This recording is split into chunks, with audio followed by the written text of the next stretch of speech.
YouTube ਤੇ Zoom ਦੇ ਦੋਸਤਾਂ ਨੂੰ ਮੇਰਾ ਬੀਬਾ ਨਿੱਜਰ ਦਾ ਸਤਿਕਾਰ ਭਰਿਆ ਸਤਿ ਸ੍ਰੀ ਅਕਾਲ, ਸਲਾਮ ਅਲੈਕੁਮ ਤੇ ਨਮਸਤੇ। ਮੈਂ ਇਹ ਕਹਿੰਦਿਆਂ ਹੋਇਆਂ ਬਹੁਤ ਮਾਣ ਮਹਿਸੂਸ ਕਰ ਰਹੀ ਹਾਂ ਜੀ ਕਿ ਡਾਕਟਰ ਮਨਜ਼ੂਰ ਇਜਾਜ਼ ਸਾਹਿਬ ਦੀ ਸਰਬਰਾਹੀ ਵਿੱਚ ਮੈਂ ਪੰਜਾਬੀ ਅਦਬੀ ਸੰਗਤ ਦੀ ਅੱਜ 40ਵੀਂ ਕੜੀ ਲੈ ਕੇ ਹਾਜ਼ਰ ਹੋਈ ਹਾਂ ਜੀ। ਵਾਹ ਜੀ। ਆਪ ਸਭ ਨੂੰ ਬਹੁਤ ਮੁਬਾਰਕ। ਸਾਰੇ ਉਚੇਚੇ ਪੁਰਾਣੇ ਤੇ ਕੁਝ ਨਵੇਂ ਪ੍ਰਾਹੁਣੇ ਜੋ ਅੱਜ ਸਾਡੇ ਨਾਲ ਪਹਿਲੀ ਵਾਰ ਜੁੜ ਰਹੇ ਨੇ, ਉਹਨਾਂ ਸਾਰਿਆਂ ਨੂੰ ਨਿੱਘਾ ਜੀ ਆਇਆਂ ਨੂੰ ਜੀ। ਨਵੇਂ ਦੋਸਤਾਂ ਲਈ ਮੈਂ ਇਸ ਸੰਗਤ ਦੀ ਫਾਰਮੈਟ ਦੱਸਦੀ ਚੱਲਾਂ। ਪਹਿਲਾ ਹਿੱਸਾ ਇਹ ਨਜ਼ਮ ਵਿੱਚ ਹਰਵਿੰਦਰ ਜੀ ਆਪਣੀ ਨਜ਼ਮ ਸੁਣਾਉਣਗੇ, ਜਿਸ ਤੋਂ ਬਾਅਦ ਸਾਡੇ ਸੰਗਤੀ ਉਸ ਤੇ ਗੱਲਬਾਤ ਕਰਨਗੇ। ਉਸ ਤੋਂ ਬਾਅਦ ਕਰਾਮਤ ਜੀ ਆਪਣੀ ਕਹਾਣੀ ਪੜ੍ਹਨਗੇ ਤੇ ਫਿਰ ਉਸ ਤੋਂ ਬਾਅਦ ਸਾਡੇ ਸੰਗਤੀ ਉਸ ਤੇ ਗੱਲਬਾਤ ਕਰਨਗੇ।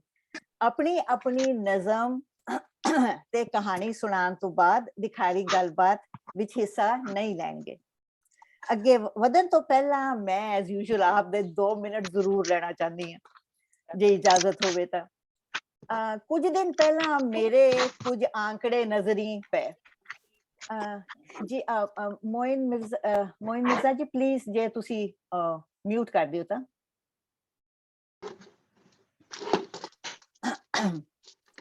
ਸੋ ਜੀ ਕੁਝ ਦਿਨ ਪਹਿਲਾਂ ਜਿਸ ਤਰ੍ਹਾਂ ਮੈਂ ਕਹਿ ਰਹੀ ਸੀ ਕਿ ਕੁਝ ਆંકੜੇ ਮੇਰੇ ਨਜ਼ਰੀ ਪਏ ਜਿਨ੍ਹਾਂ ਨੇ ਪਰੇਸ਼ਾਨ ਕਰ ਦਿੱਤਾ ਮੈਨੂੰ, ਤੇ ਮੈਂ ਉਹਨਾਂ ਨੂੰ ਆਪ ਜੀ ਨਾਲ ਸਾਂਝਾ ਕਰਨਾ ਚਾਹੁੰਦੀ ਹਾਂ। ਕੁਝ ਅਰਸਾ ਪਹਿਲਾਂ ਹਿੰਦੁਸਤਾਨ ਵਿੱਚ ਮੇਰਾ ਖਿਆਲ 'ਚ 2021 ਵਿੱਚ ਸ਼ਾਇਦ ਇੱਕ ਗਿਣਤੀ ਹੋਈ ਸੀ ਕਿ ਕਿੰਨੀਆਂ ਭਾਸ਼ਾਵਾਂ ਹਿੰਦੁਸਤਾਨ ਵਿੱਚ ਬੋਲੀਆਂ ਜਾਂਦੀਆਂ ਹਨ। ਉਹ 560-70 ਦੇ ਕਰੀਬ ਸਨ। ਬਹੁਤ ਨੇ। ਖੁਸ਼ੀ ਹੋਈ। ਨਹੀਂ, ਅੱਗੇ ਸੁਣੋ ਤਾਂ ਤੁਹਾਨੂੰ ਪਤਾ ਲੱਗੇਗਾ ਕਿ ਕਿੱਧਰ ਮੈਂ ਜਾ ਰਹੀ ਹਾਂ। ਇਹੀ ਜਿਹੜੀ ਕਿ 221 ਦੇ ਵਿੱਚ 560-70 ਦੇ ਕਰੀਬ ਸਨ, ਇਹੀ 2010 ਦੇ ਵਿੱਚ ਇਹਨਾਂ ਦੀ ਗਿਣਤੀ 780 ਸੀ ਤੇ ਇਹਨਾਂ ਦੀ ਫੇਰ ਗਿਣਤੀ 1961 ਦੇ ਵਿੱਚ 1652 ਸੀ। ਸੋ ਜਿਸ ਤਰ੍ਹਾਂ ਤੁਸੀਂ ਦੇਖ ਰਹੇ ਹੋ ਕਿ 20 ਸਾਲ ਮਤਲਬ ਕਿ 1661 ਤੋਂ ਲੈ ਕੇ 2021 ਤੱਕ 1652 ਤੋਂ ਘਟ ਕੇ ਇਹ 570 ਤੱਕ ਆ ਗਈ। ਯਾਨੀ ਕਿ ਬਹੁਤ ਸਾਰੀਆਂ ਭਾਸ਼ਾਵਾਂ ਕਾਫੀ ਛੇਤੀ ਅਲੋਪ ਹੁੰਦੀਆਂ ਜਾ ਰਹੀਆਂ ਨੇ। ਇਹ ਸਾਨੂੰ ਪੰਜਾਬੀਆਂ ਨੂੰ ਇੱਕ ਬੜੀ ਵੱਡੀ ਵਾਰਨਿੰਗ ਹੈ। ਸੋ ਅਸੀਂ ਆਪਣੀ ਪਿਆਰੀ ਮਾਂ ਬੋਲੀ ਨੂੰ ਜ਼ਿੰਦਾ ਰੱਖਣ ਲਈ ਹਰ ਮੁਮਕਿਨ ਕੋਸ਼ਿਸ਼ ਕਰੀਏ। ਲਿਖਾਰੀਆਂ ਦੇ ਮੋਢਿਆਂ ਤੇ ਉੱਤੇ ਕਿਸੇ ਵੀ ਜ਼ੁਬਾਨ ਨੂੰ ਜ਼ਿੰਦਾ ਰੱਖਣ ਦਾ ਇੱਕ ਬਹੁਤ ਵੱਡਾ ਜ਼ਿੰਮੇਦਾਰੀ ਦਾ ਭਾਰ ਹੁੰਦਾ ਹੈ। ਸੋ ਆਪ ਸਭ ਪੰਜਾਬੀ ਪਿਆਰੀਆਂ ਨੂੰ ਇਹ ਬੇਨਤੀ ਹੈ ਕਿ ਇਸ ਪਿਆਰੀ ਪੰਜਾਬੀ ਬੋਲੀ ਨੂੰ ਜਿਉਂਦਾ ਰੱਖਣ ਦੀ ਅਸੀਂ ਆਪਣੀ ਥਾਂ ਤੇ ਪੂਰੀ ਹਰ ਮੁਮਕਿਨ ਕੋਸ਼ਿਸ਼ ਕਰੀਏ। ਕਿਸੇ ਨੇ ਬੜਾ ਸਹੀ ਕਿਹਾ ਹੈ ਕਿ ਜਦ ਤੱਕ ਪੰਜਾਬੀ ਬੋਲੀ ਜਿਉਂਦੀ ਰਹੇਗੀ ਤਦ ਤੱਕ ਹੀ ਪੰਜਾਬੀ ਜਿਉਂਦਾ ਰਹੇਗਾ, ਪੰਜਾਬ ਜਿਉਂਦਾ ਰਹੇਗਾ।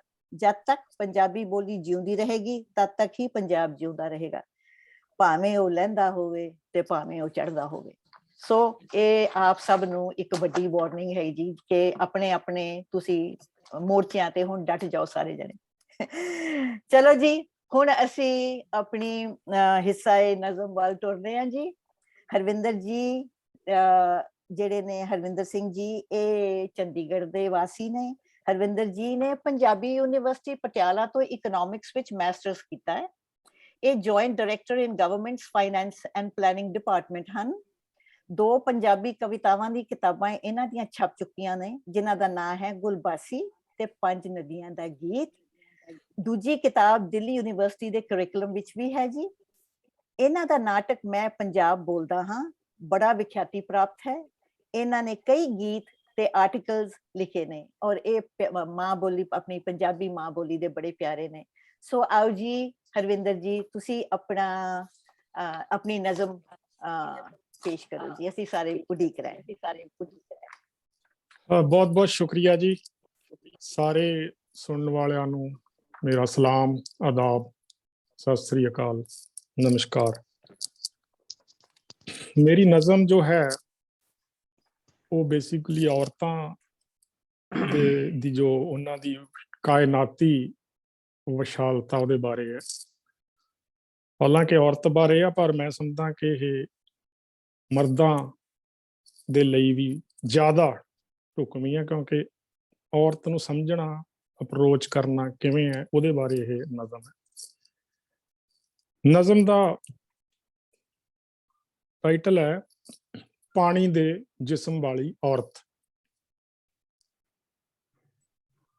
ਔਰਤ ਦਾ ਜਿਸਮ ਪਾਣੀ ਦਾ ਬਣਿਆ ਹੁੰਦਾ ਹੈ। ਔਰਤ ਦਾ ਜਿਸਮ ਪਾਣੀ ਦਾ ਬਣਿਆ ਹੁੰਦਾ ਹੈ। ਉਸ ਨੂੰ ਛੂਹਿਆ ਤਾਂ ਜਾ ਸਕਦਾ ਹੈ, ਫੜਿਆ ਨਹੀਂ ਜਾ ਸਕਦਾ। ਉਸ ਨੂੰ ਛੂਹਿਆ ਤਾਂ ਜਾ ਸਕਦਾ ਹੈ, ਪਰ ਫੜਿਆ ਨਹੀਂ ਜਾ ਸਕਦਾ। ਉਸ ਨਾਲ ਤਰਲ ਹੋ ਕੇ ਰਲਿਆ ਜਾ ਸਕਦਾ ਹੈ। ਉਸ ਨੂੰ ਕਲਾਵੇ ਵਿੱਚ ਨਹੀਂ ਲਿਆ ਜਾ ਸਕਦਾ। ਕਲਾਵੇ ਵਿੱਚ ਮਹਿਸੂਸ ਹੁੰਦਾ ਉਸ ਦਾ ਵਜੂਦ ਮਹਿਜ ਇੱਕ ਛਲਾਵਾ ਹੁੰਦਾ ਹੈ। ਔਰਤ ਦੇ ਤਨ ਤੱਕ ਪਹੁੰਚਣ ਦਾ ਪੈਂਡਾ, ਔਰਤ ਦੇ ਤਨ ਤੱਕ ਪਹੁੰਚਣ ਦਾ ਪੈਂਡਾ ਉਸ ਦੇ ਮਨ ਦੀਆਂ ਪਗਡੰਡੀਆਂ ਵਿੱਚੋਂ ਦੀ ਹੋ ਕੇ ਗੁਜ਼ਰਦਾ ਹੈ। ਸ਼ਾਹਰਾਹਾਂ ਰਾਹੀਂ ਸਿੱਧੇ ਔਰਤ ਦੇ ਤਨ ਤੱਕ ਪਹੁੰਚਣ ਵਾਲੇ ਸ਼ਾਹਸਵਾਰ ਅਕਸਰ ਉਸ ਦੇ ਮਨ ਵਿੱਚੋਂ ਡਿੱਗ ਜਾਂਦੇ ਹਨ।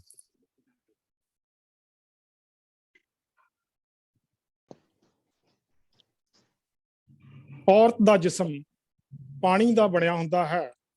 ਉਸ ਤੱਕ ਪਹੁੰਚਣ ਲਈ ਪਾਣੀ ਬਣਨਾ ਪੈਂਦਾ ਹੈ। ਜੇ ਤੁਹਾਨੂੰ ਉਸ ਦੀਆਂ ਅੱਖਾਂ ਵਿੱਚ ਜੇ ਤੁਹਾਨੂੰ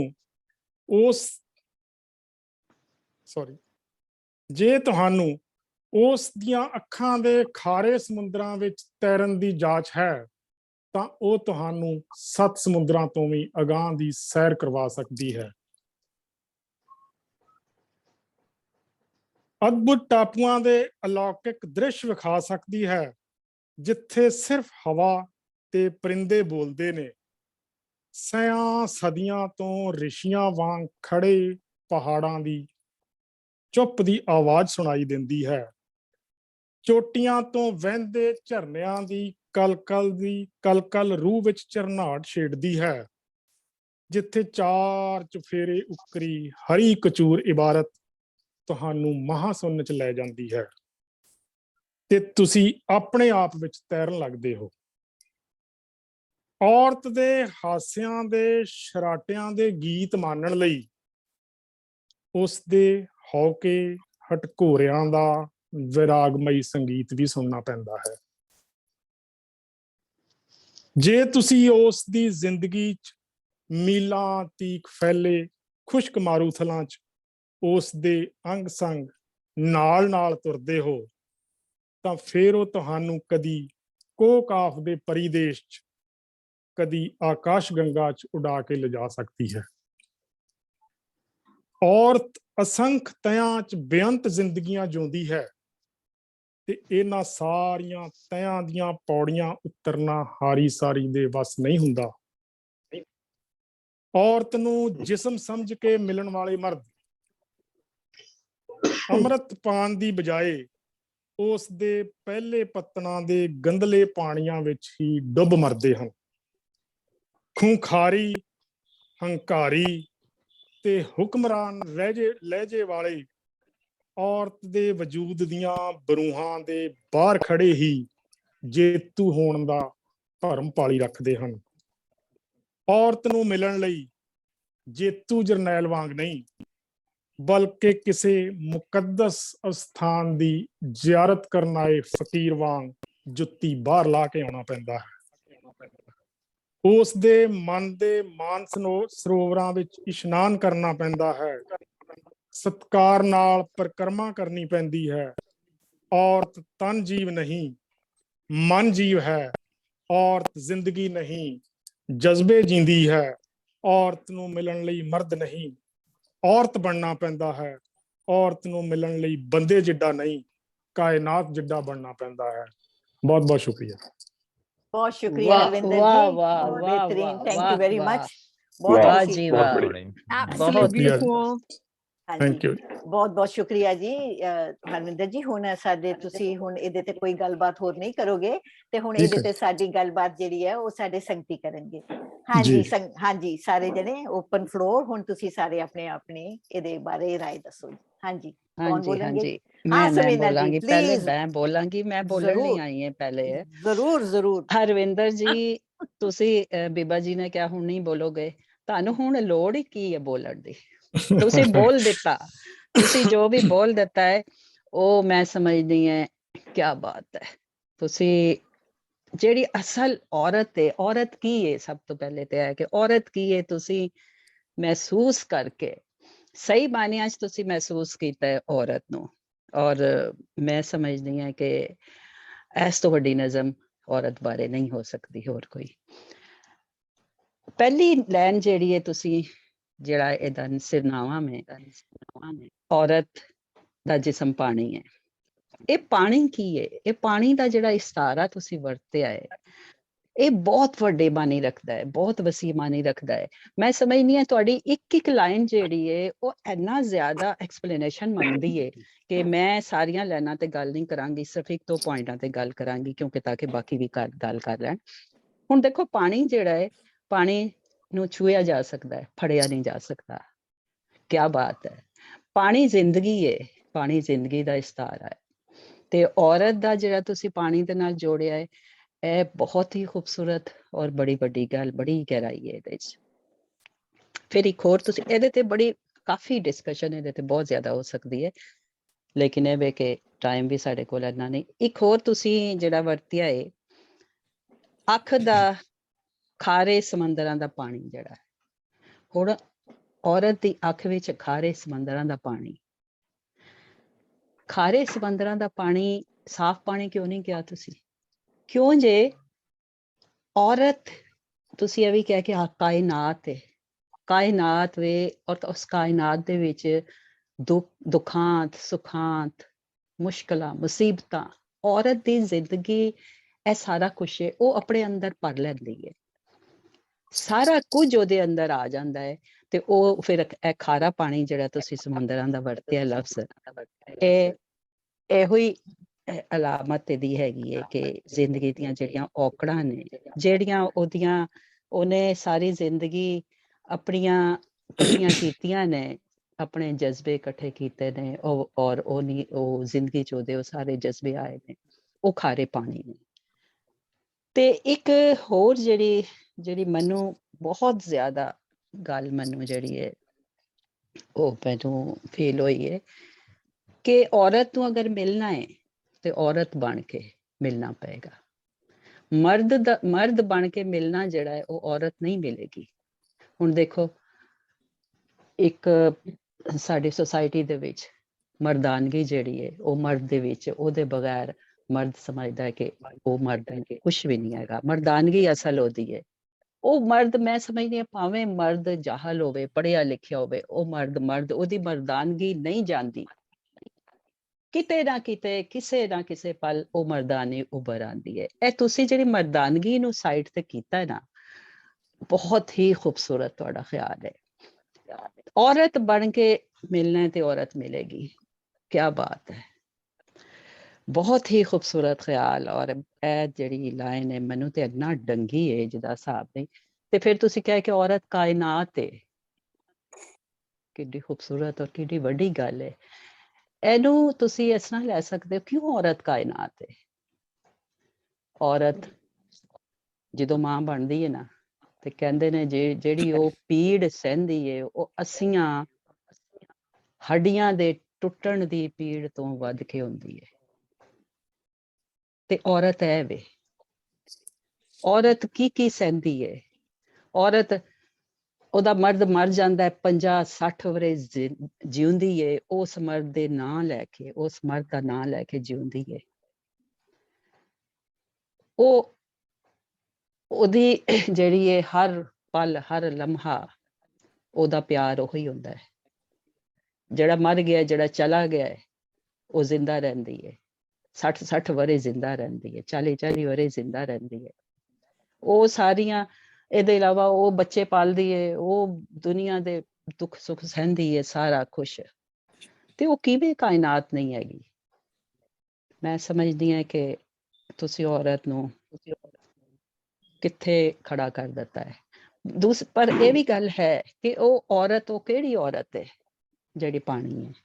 ਇਹ ਇੱਕ ਸਵਾਲ ਹੈ ਕਿ ਉਹ ਔਰਤ ਜਿਹੜੀ ਪਾਣੀ ਹੈ, ਜਿਹੜੀ ਕਾਇਨਾਤ ਹੈ, ਜਿਹਦੀਆਂ ਅੱਖਾਂ ਵਿੱਚ ਖਾਰੇ ਸਮੁੰਦਰਾਂ ਦਾ ਪਾਣੀ ਹੈ, ਉਹ ਔਰਤ ਕਿਹੜੀ? ਉਹ ਵੇ ਜਿਹੜੀ ਮਾਂ ਹੈ, ਜਿਹੜੀ ਸੱਚ ਹੈ, ਜਿਹਦੇ ਵਿੱਚ ਸੱਚਾਈ ਹੈ। ਤੇ ਮੈਂ ਸਮਝਦੀ ਹਾਂ ਕਿ ਬਹੁਤ ਹੀ ਖੂਬਸੂਰਤ, ਬਹੁਤ ਹੀ ਇਸ ਤੋਂ ਵੱਡੀ ਔਰਤ ਦੇ ਉੱਤੇ ਇਸ ਤੋਂ ਵੱਡੀ ਨਜ਼ਮ ਜਿਹੜੀ ਹੈ ਉਹ ਲਿਖੀ ਨਹੀਂ ਜਾ ਸਕਦੀ। ਤੇ ਹੋਰ ਵੀ ਬੜੇ ਇਹਦੇ ਚ ਬੜੀ ਖੂਬਸੂਰਤ, ਹੋਰ ਵੀ ਮੇਰਾ ਸਮਝਦੀ ਹਾਂ ਕਿ ਬਾਕੀ ਸਾਡੇ ਮਿੱਤਰ ਦੋਸਤ ਗੱਲਾਂ ਕਰਨਗੇ। ਤੇ ਮੈਂ ਤੇ ਇਹਦੇ ਸ਼ਹਿਰ ਦੇ ਵਿੱਚ ਜਦੋਂ ਦਾ ਮੈਂ ਪੜ੍ਹਿਆ ਨਾ, ਤੇ ਮੈਂ ਕਿਹਾ ਮੈਂ ਸਾਰੇ ਕੰਮ ਇੱਕ ਪਾਸੇ, ਤੇ ਮੈਂ ਇਹਦੇ ਤੇ ਗੱਲ ਜ਼ਰੂਰ ਕਰਨੀ। ਸ਼ੁਕਰੀਆ ਜੀ। ਬਹੁਤ ਸ਼ੁਕਰੀਆ ਸਮੀਨਾ ਜੀ, ਬੜੀ ਹਾਂਜੀ ਮਿਹਰਬਾਨੀ। ਹਰਵਿੰਦਰ ਜੀ, ਤੁਸੀਂ ਜ਼ਿੰਦਾਬਾਦ। ਤੇ ਥੈਂਕ ਯੂ ਜੀ, ਥੈਂਕ ਯੂ, ਹਾਂਜੀ ਮਿਹਰਬਾਨੀ ਜੀ। ਬਹੁਤ ਸੋਹਣੀ ਬਹੁਤ ਨਜ਼ਮ ਹੈ ਜੀ, ਖੂਬਸੂਰਤ। ਬਹੁਤ ਹਾਂਜੀ, ਹਾਂਜੀ। ਖੂਬਸੂਰਤ। ਔਰ ਸਮੀਨਾ ਜੀ ਤੁਸੀਂ ਬੜਾ ਅੱਛਾ ਵੇਰਵਾ ਕੀਤਾ ਹੈ ਇਹਦਾ।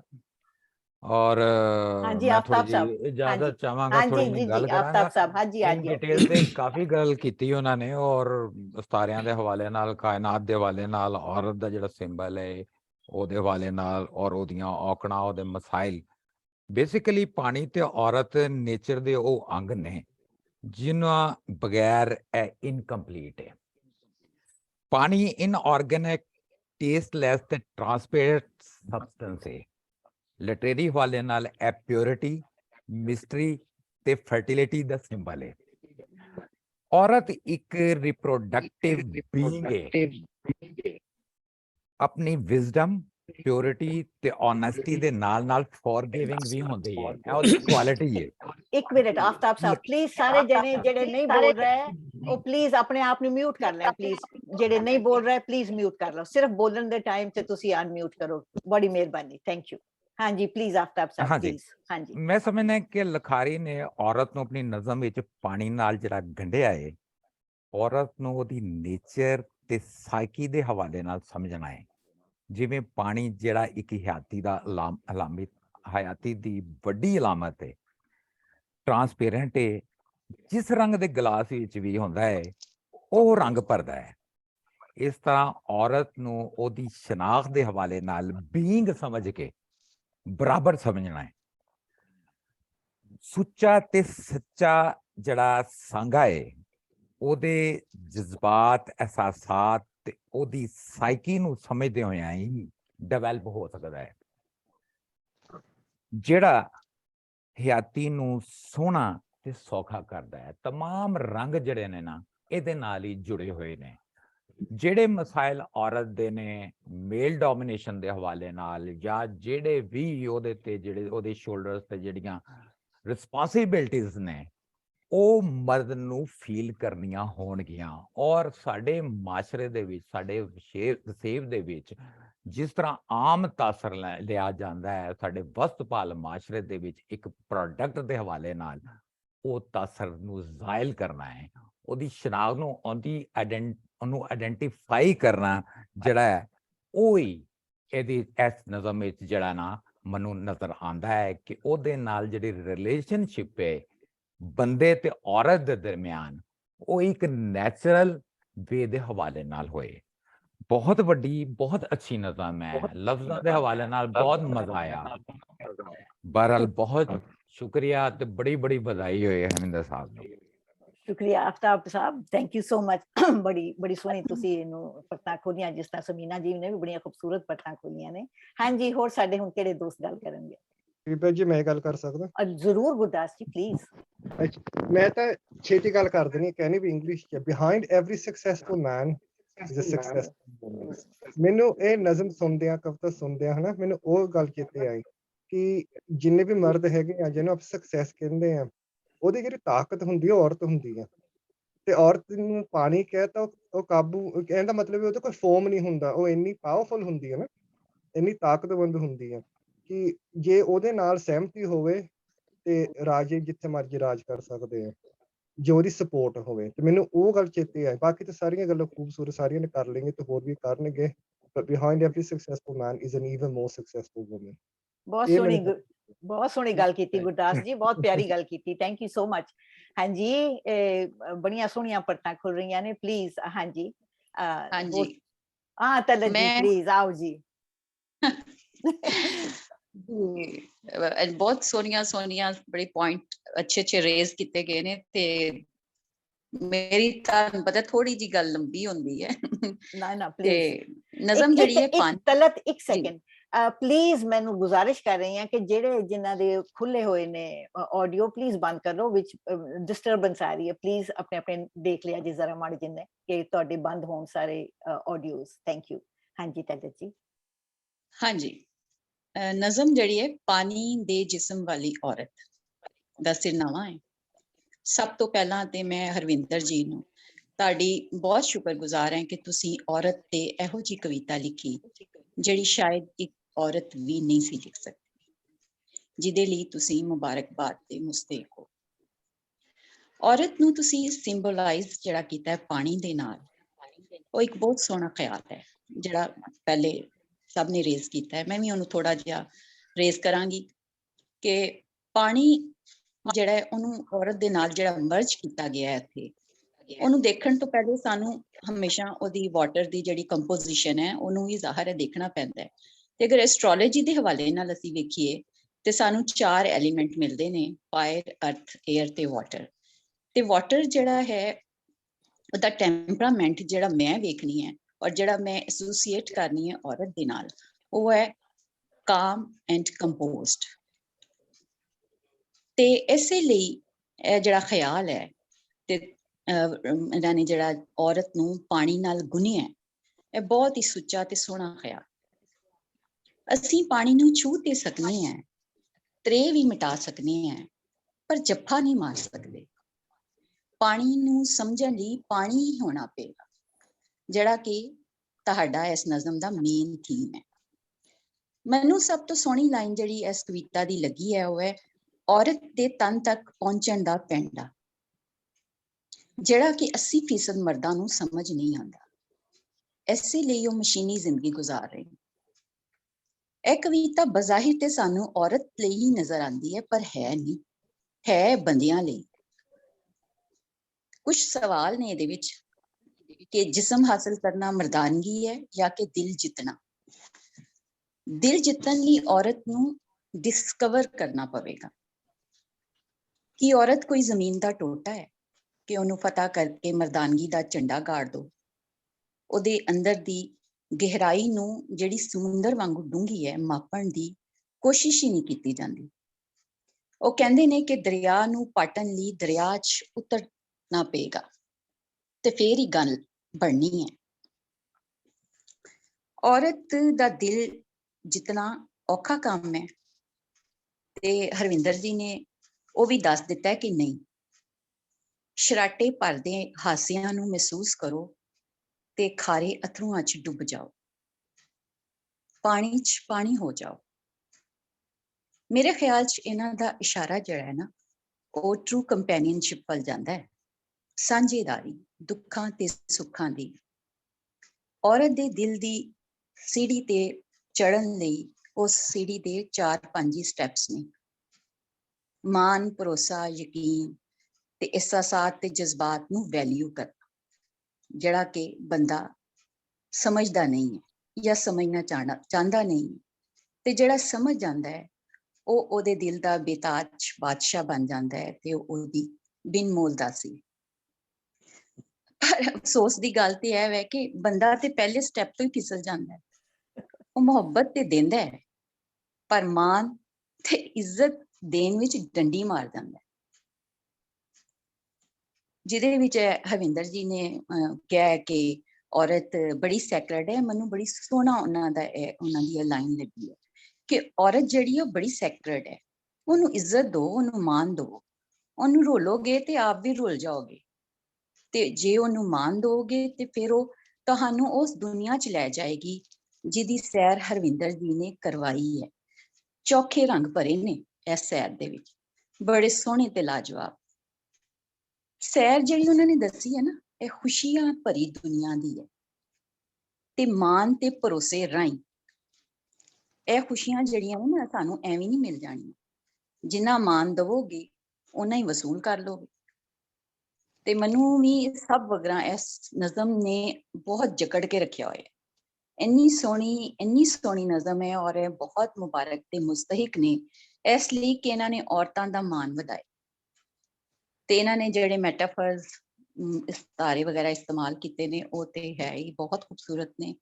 ਤੇ ਬਸ ਮੈਂ ਇੰਨਾ ਹੀ ਕਵਾਂਗੀ, ਮੇਰਾ ਖਿਆਲ ਹੈ ਮੈਂ ਜੋ ਕੁਝ ਵੀ ਕਿਹਾ ਉਹ ਸਾਰਾ ਕੁਝ ਹੀ ਆ ਗਿਆ ਇਸ ਨਜ਼ਮ ਦੇ ਹਵਾਲੇ ਦੇ ਨਾਲ। ਬਹੁਤ ਸ਼ੁਕਰੀਆ, ਅੱਗੇ ਹੋਰ ਵੀ ਬਹੁਤ ਸਾਰੇ ਨੇ ਕਹਿਣ ਵਾਸਤੇ। ਬਹੁਤ ਸ਼ੁਕਰੀਆ। ਬਹੁਤ ਬਹੁਤ ਸ਼ੁਕਰੀਆ ਤੱਲਾ ਜੀ, ਬੜੀਆਂ ਸੋਹਣੀਆਂ ਪੱਟਾਂ ਹਮੇਸ਼ਾ ਹੀ ਖੋਲਦੇ ਹੋ, ਬੜੀ ਸ਼ੁਕਰੀਆ, thank you, looking forward to it. ਹਾਂਜੀ ਜੀ, ਉਹ ਜੀ ਪਲੀਜ਼ ਗੋਹਰ ਸਾਹਿਬ। ਹਾਂਜੀ ਮੈਨੂੰ ਤੇ ਇਹਦੇ ਵਿੱਚ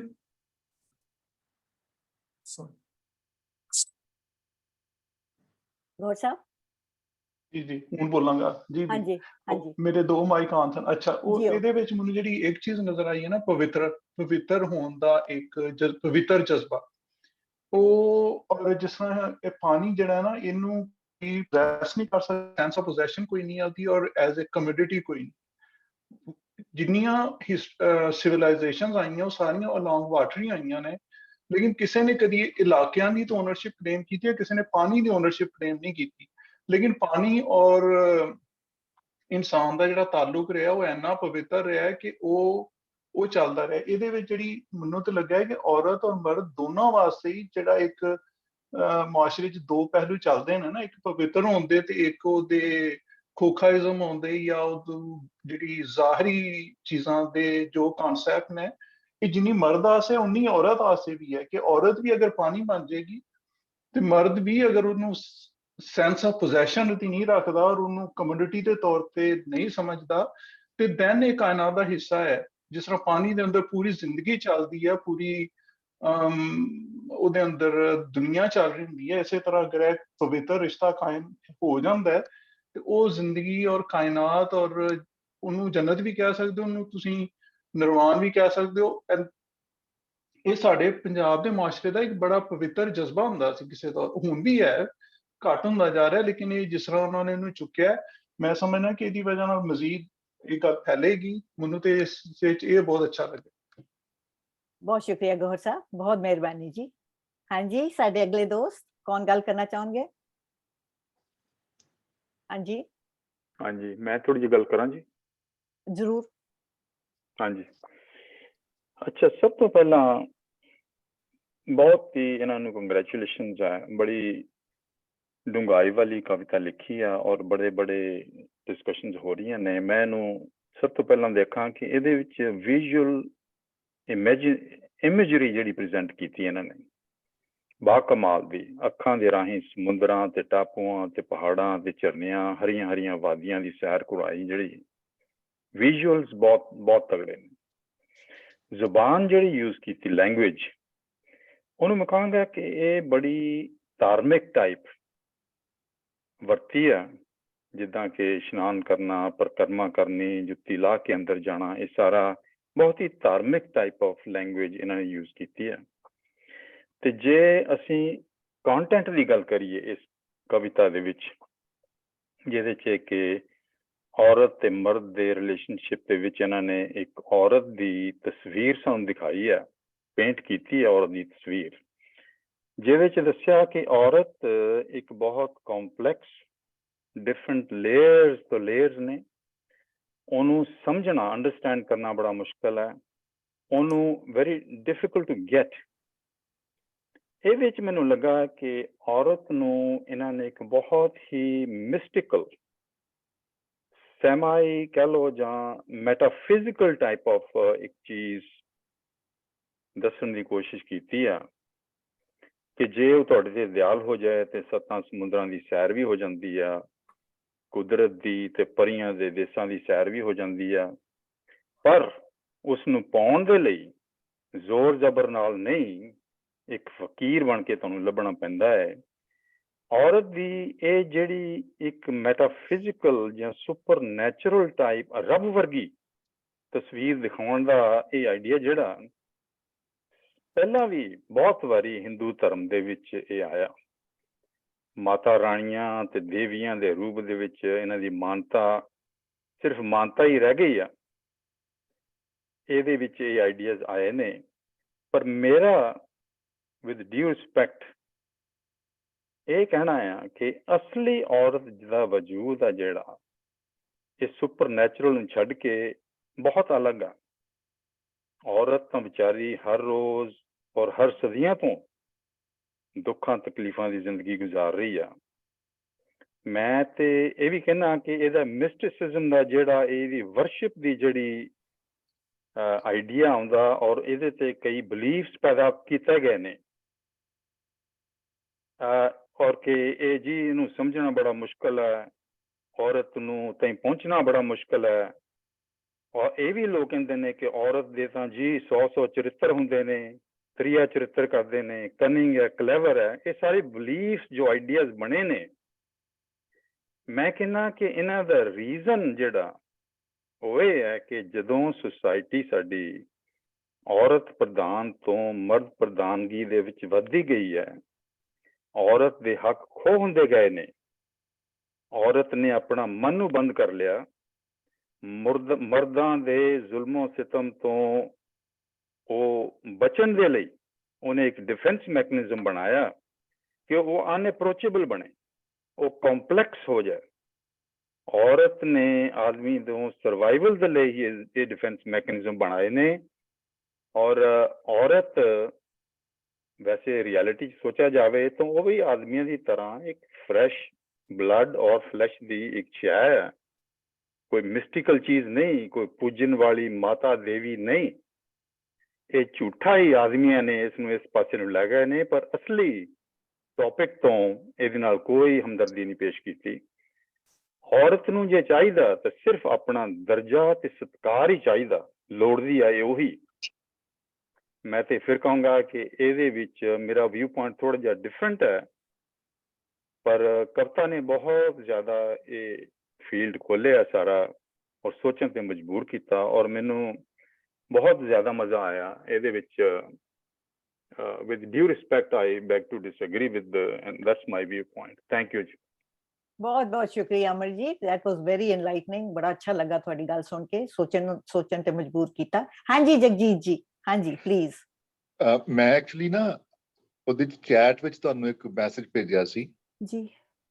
ਉਹ ਅਸਲ 'ਚ ਆਪਾਂ ਫੈਮਿਨਿਜ਼ਮ ਤੇ ਗੱਲ ਕਰਦੇ ਕਰਦੇ ਉਹ ਕਵਿਤਾ ਦਾ ਕੰਟੈਂਟ ਤੇ ਸਾਰਾ ਉਹ ਖਤਮ ਮੇਰੇ ਕੋਲ, ਮੈਨੂੰ ਭੁੱਲ ਗਿਆ ਮੈਨੂੰ। ਆਪਾਂ ਦੁਬਾਰਾ ਪੜ੍ਹ ਸਕਦੇ ਹਾਂ ਉਹਨੂੰ? ਜ਼ਰੂਰ ਹਰਵਿੰਦਰ ਜੀ, ਜੇ ਤੁਸੀਂ ਇੱਕ ਵਾਰ ਦੁਬਾਰਾ ਪੜ੍ਹ ਦਿਓ ਪਲੀਜ਼।